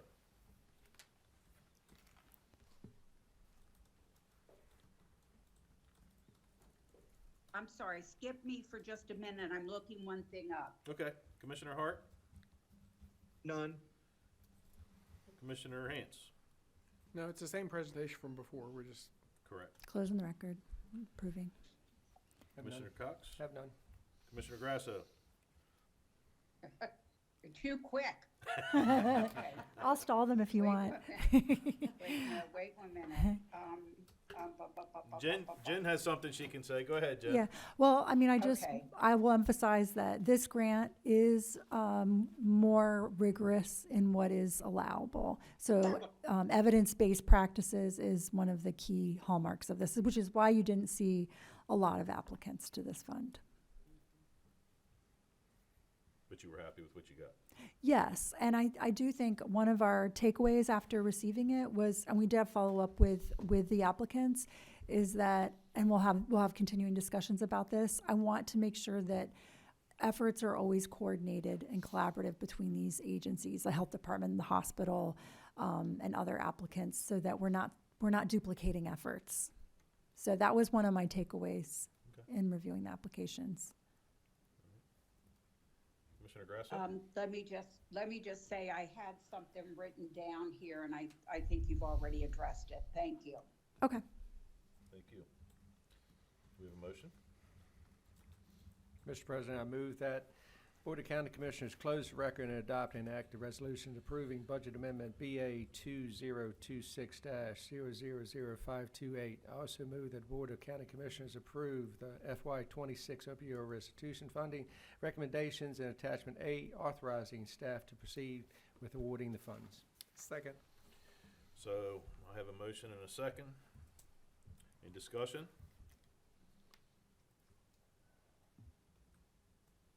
Hearing none, all those in favor say aye. Aye. Aye. Opposed? I'm sorry, daggone. That delay gets me. Opposed? Motion carries. Thank you, Commissioners. Thank you. Thank you. Thank you.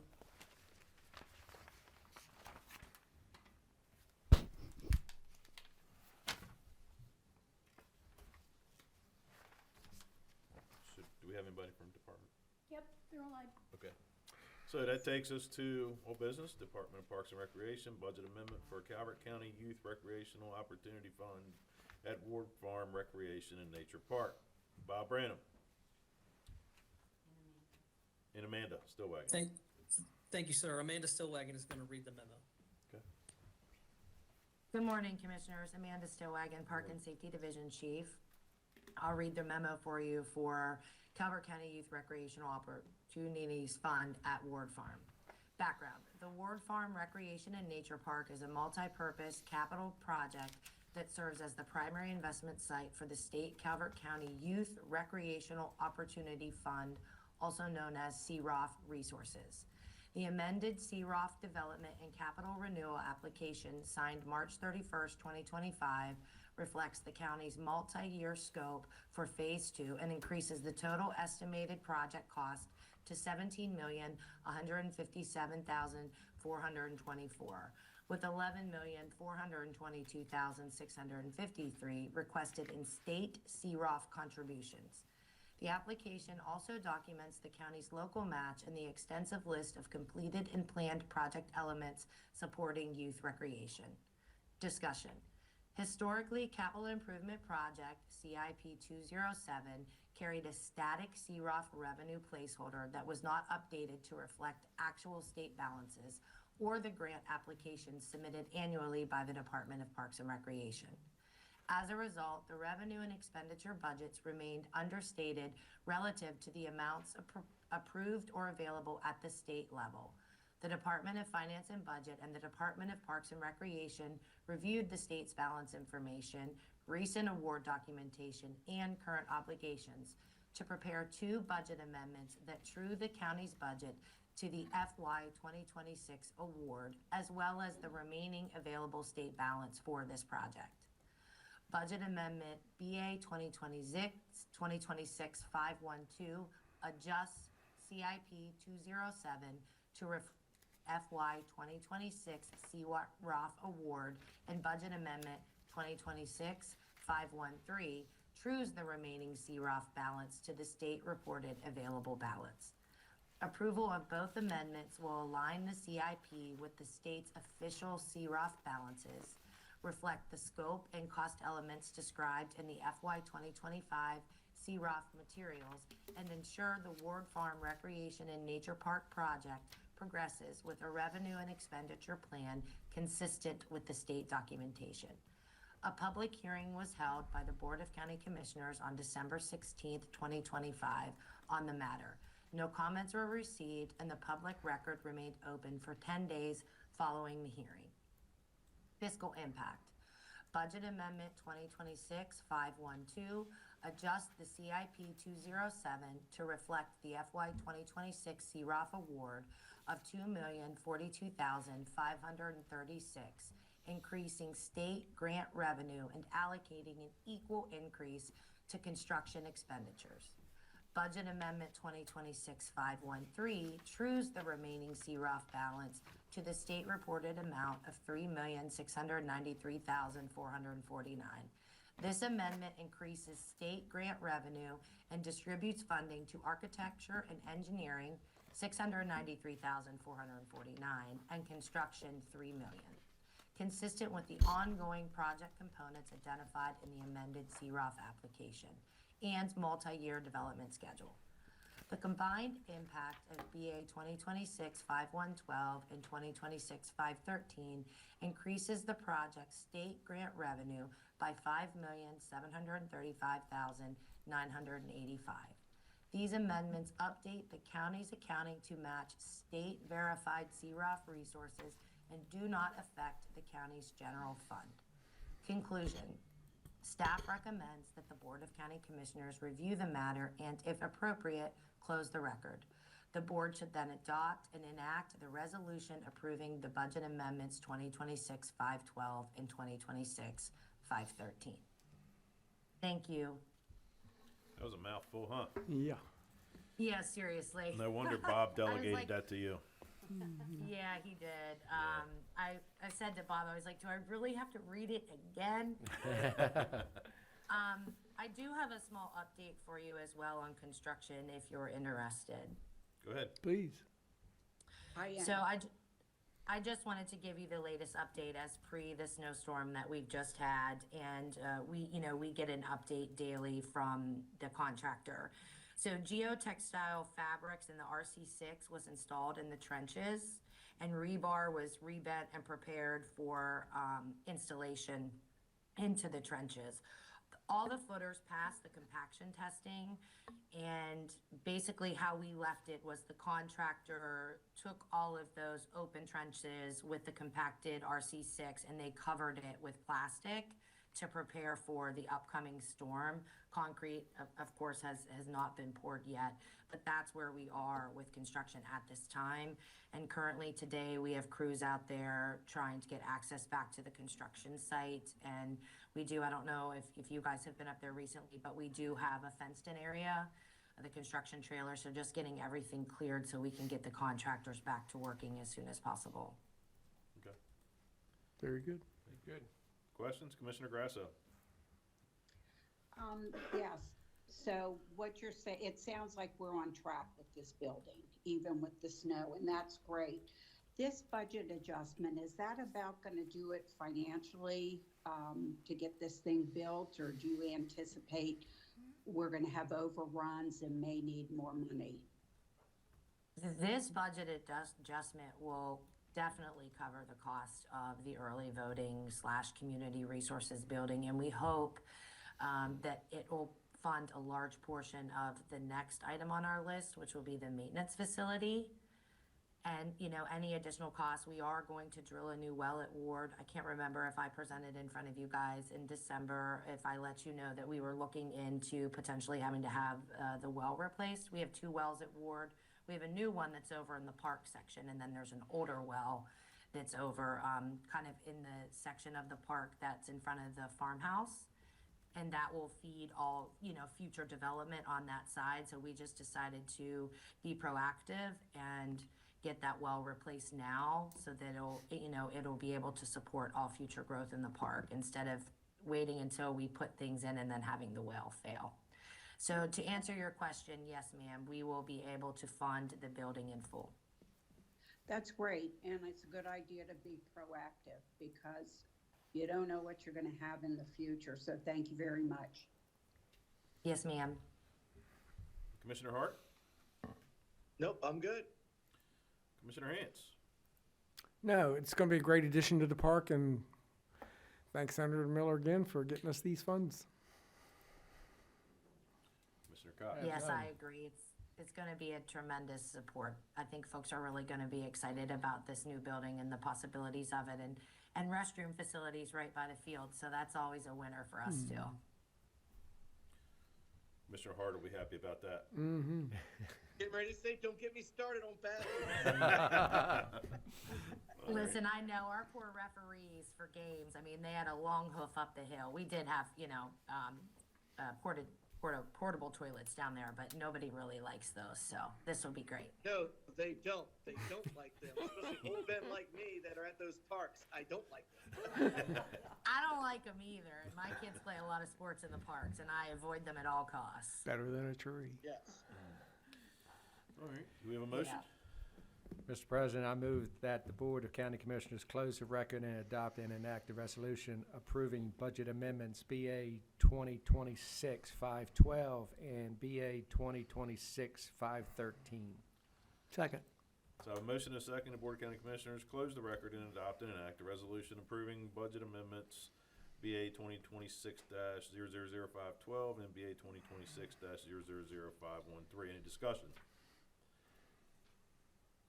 Hearing none, all those in None. favor say aye. Aye. Aye. Opposed? Motion carries. Thank you. Thank you. Thank you, Commissioners. guys. Enjoy the Thank rest of your you. day. Thank you, Get those Bob. parks Thank you, cleaned up so people Commissioners. can use them, please. Mm. Yes, sir. They're skiing in them now. All right, thank you. Yeah, they are. Bye. All right, take care. Aye. Takes us to public comment. Before you do that, Mr. President, Hold on. I'm sorry. That's okay. Sitting here reflecting back on the discussion with Mecklenburg County, it sounds like they were just in a completely different situation than we are.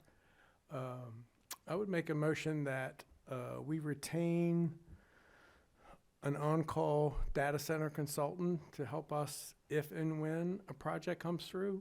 And I only do that because we don't know when and if, but Constellation could call next week and say we have a project, and at least we'd have reduced that time and have somebody on call that we can rely on. I don't believe a project here is going to move as smoothly as it did in Mecklenburg County in 2008, and I think we could use some outside support that has experience in this area.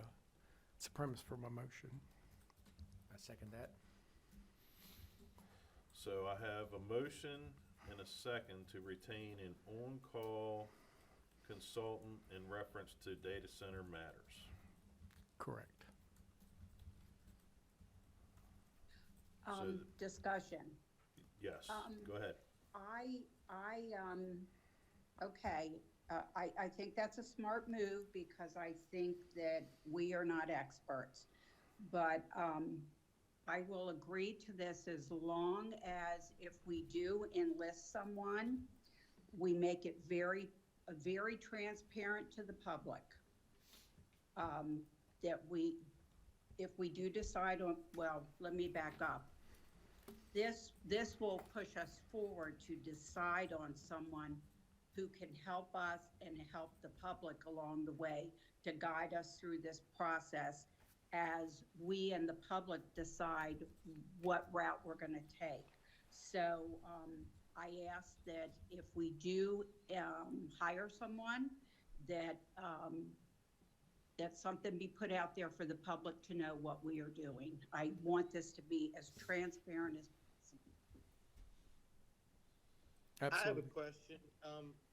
Is this, by reaching out, is this something that's a financial obligation? Like, once we reach out, we're paying every month, whether somebody's here or not? I don't know how that works. I don't know if you pay just by having them, or you don't pay until you actually use them. How does that work in the past? On call. Madam County Administrator? Linda Turner, County Administrator, we could retain a consultant as an on-call and pay them as we use them. So it could be a retainer. But would that require a financial obligation? Yes.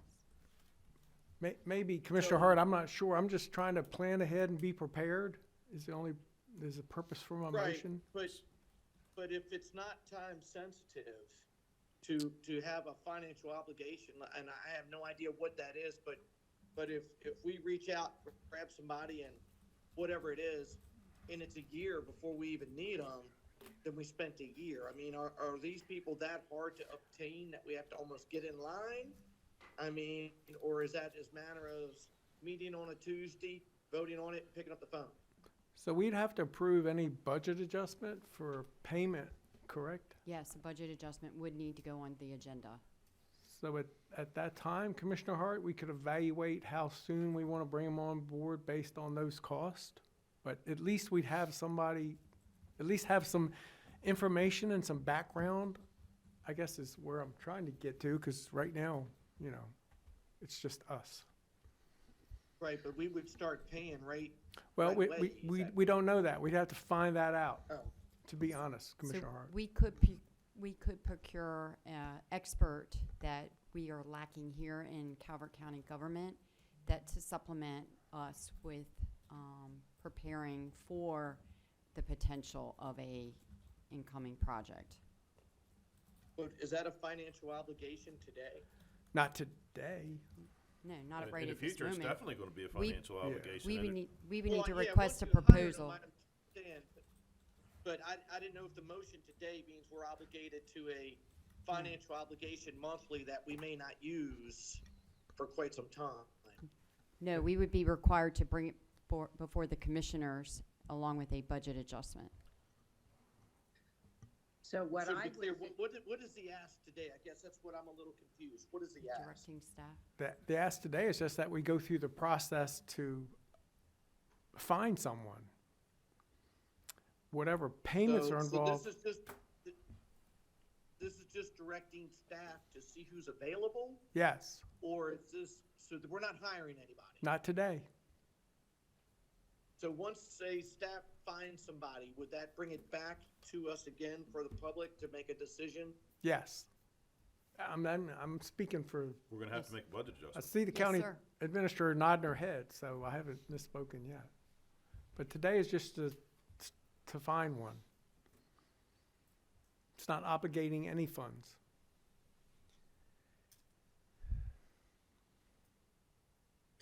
Pam Lucas, Deputy County Attorney, just to be clear, Commissioner Hance, that your motion is strictly to direct staff to move forward with the process. Yes, That's it. yes. and this is Commissioner Grasso, clarification on the process. We are directing staff to explore the availability of a consultant,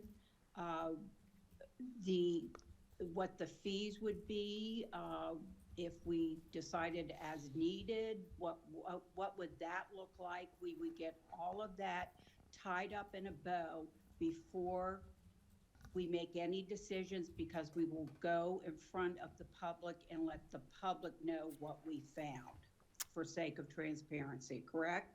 Yes, that's my intention. Correct. Excellent, thank you.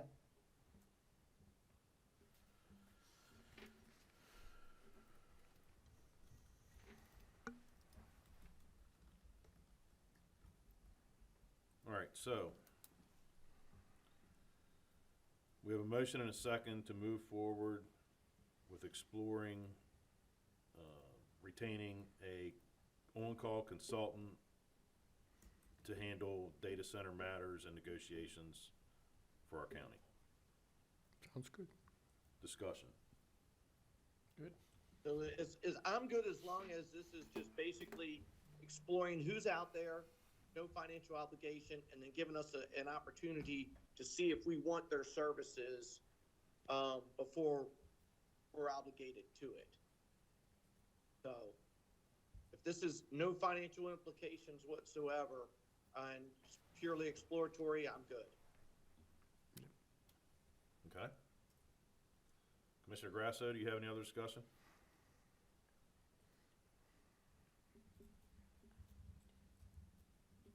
Commissioner Hance? Have none? Commissioner Cox? All right. So, all those in favor say aye. Aye. Opposed? Aye. Aye. Commissioner Hart? Aye. Okay. 5-0, motion carries. Sorry about that. That's okay. That's okay. That takes us to public comment. Madam Attorney? Yes, hi, good afternoon. To maintain the decorum, excuse me. 1 second, please. Go ahead.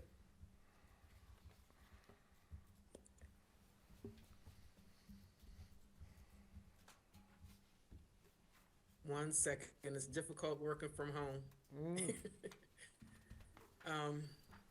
There we go. To maintain decorum, the Board of County Commissioners adheres to established procedural rules first adopted in 1989 that are applied in a viewpoint-neutral way only to genuinely disruptive or threatening behavior. As an invited speaker addressing topics pertaining to county government, please observe the following guidelines. All remarks and conduct must be respectful and refrain from personal attacks, inflammatory language, or disruptive behavior. Prior to commencing your remarks, please state your full name for the record. Individual speakers are allocated 2 minutes. Designated representatives speaking on behalf of an organization or group are allotted 5 minutes. Individuals seeking to influence governmental decisions are categorized as lobbyists and are required to register with the Ethics Commission prior to their engagement with the board. Thank you. At this time, Commissioners, we have nobody in person. We do have one visitor online with the name of RLB. At this time, if you would like to speak, please unmute yourself.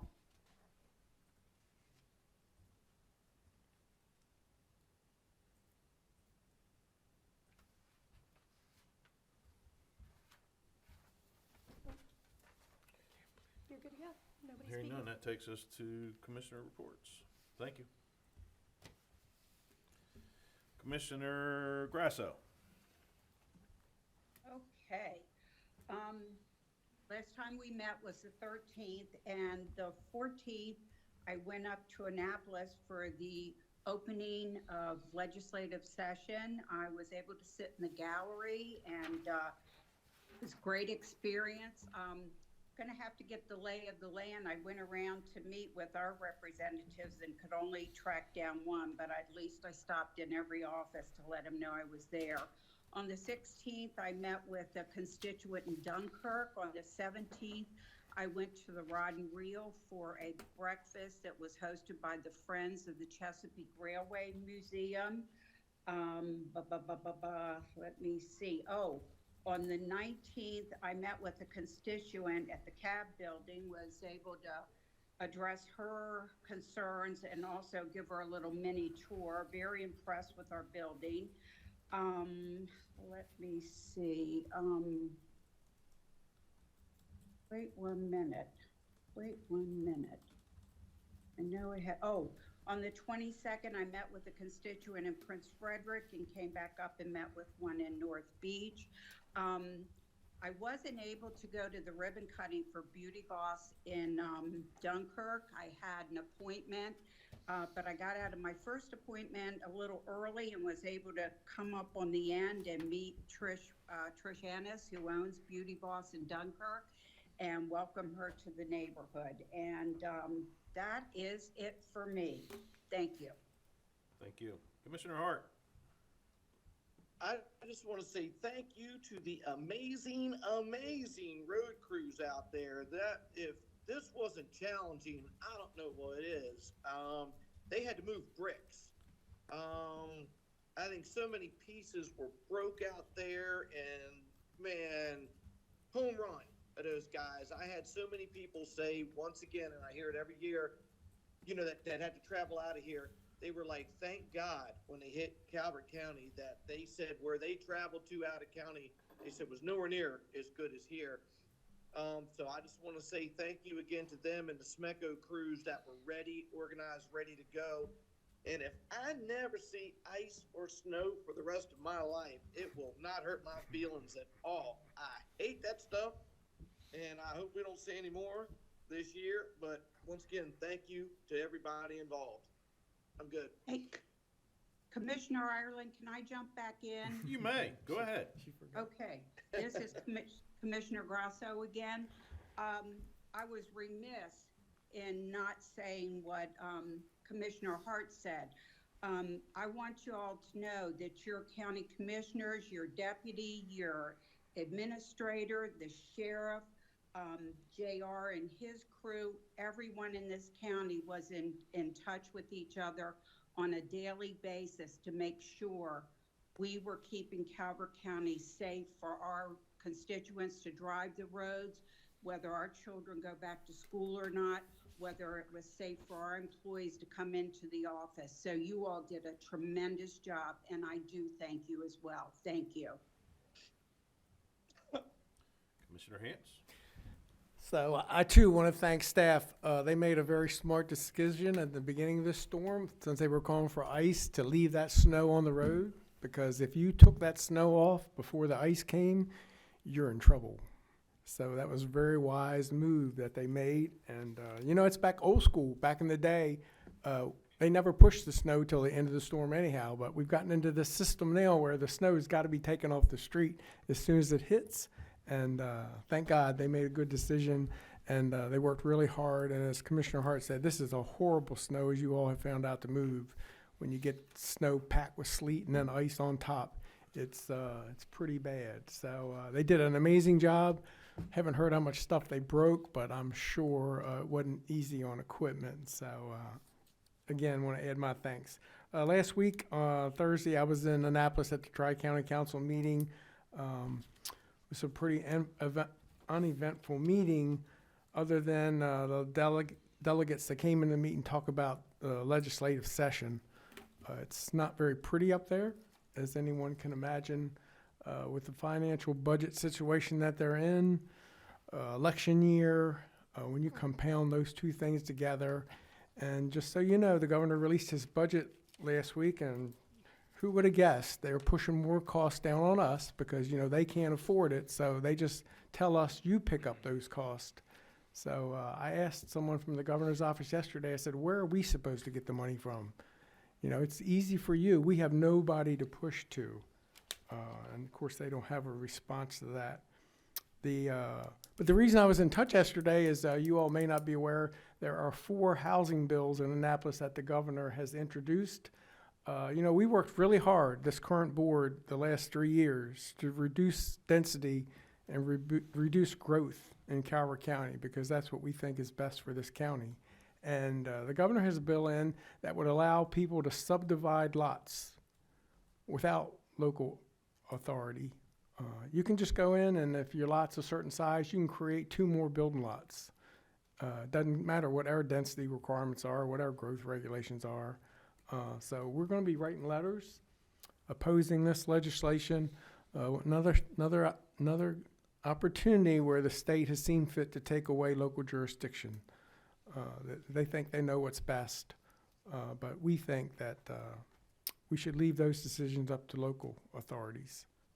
So just want to make sure you are aware of those housing bills out there. And if you go online, I don't have the numbers right in front of me, but we can get those out on our website. You can write letters to legislators and committees and to the governor and talk about how you're not very fond of this current legislation. So once again, I want to thank all those crews out there for their hard work. It was a great job. I'm getting lots of compliments about the work that they did. So appreciate that. Thank you. Thank you. Commissioner Cox? Yes, thank you, Mr. President. I also want to piggyback on what Commissioner Hance and Commissioner Grasso just said. Annapolis is in full swing with over 400 bills. We do it, or I attend meetings every weekly up there. So there's a lot going on up there, and I think we all need to put our eyes on it. There's a lot of bills coming down, good and bad. So just keep your eyes up on that. I also want to concur with the commissioners, thank the staff and the contractors for all they did with the snowstorm. They did a great job. Also, I want to keep in your prayers the Bowen family who lost a loved one. And also, we will not be above 32 degrees until next Tuesday. So you might check on your neighbors, see what they need, and help one another through these couple more days of below freezing temperatures. Thank you. Thank you. Wow, you talk last and everything's taken away from you to talk about here. It's okay. But I too went to Annapolis, and as Commissioner Grasso mentioned, the ribbon cutting at Beauty Boss Supplies and Trish. Oh my gosh, you talk about a lady full of energy. She's so excited. It got a lot of positive feedback on social media. They're very excited to be open. It sounds like it's going to be a family affair up there. To echo what everyone said about the snow removal, I touched on it earlier.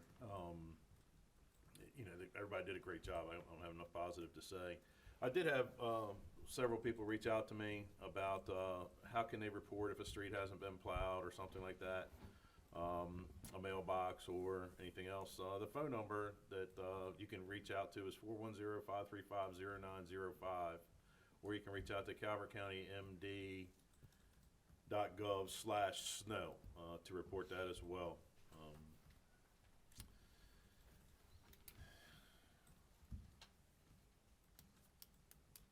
Tomorrow marks the 1-year anniversary of the tragedy, National Airport.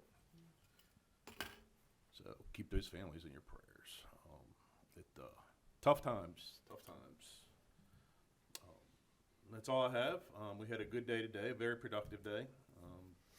We discussed a lot, and please pass it along to your friends. Let your friends have the opportunity to view what goes on in our county. It's very important. There's a lot of misinformation out here, folks, and we were trying to do our best to get the facts to our citizens. Just because you see it on Facebook or you hear it out in public does not mean it's necessarily true. What you're going to hear in front of you, I can tell you, is the truth. And like I said, we look forward to continuing to serve you. Thank you.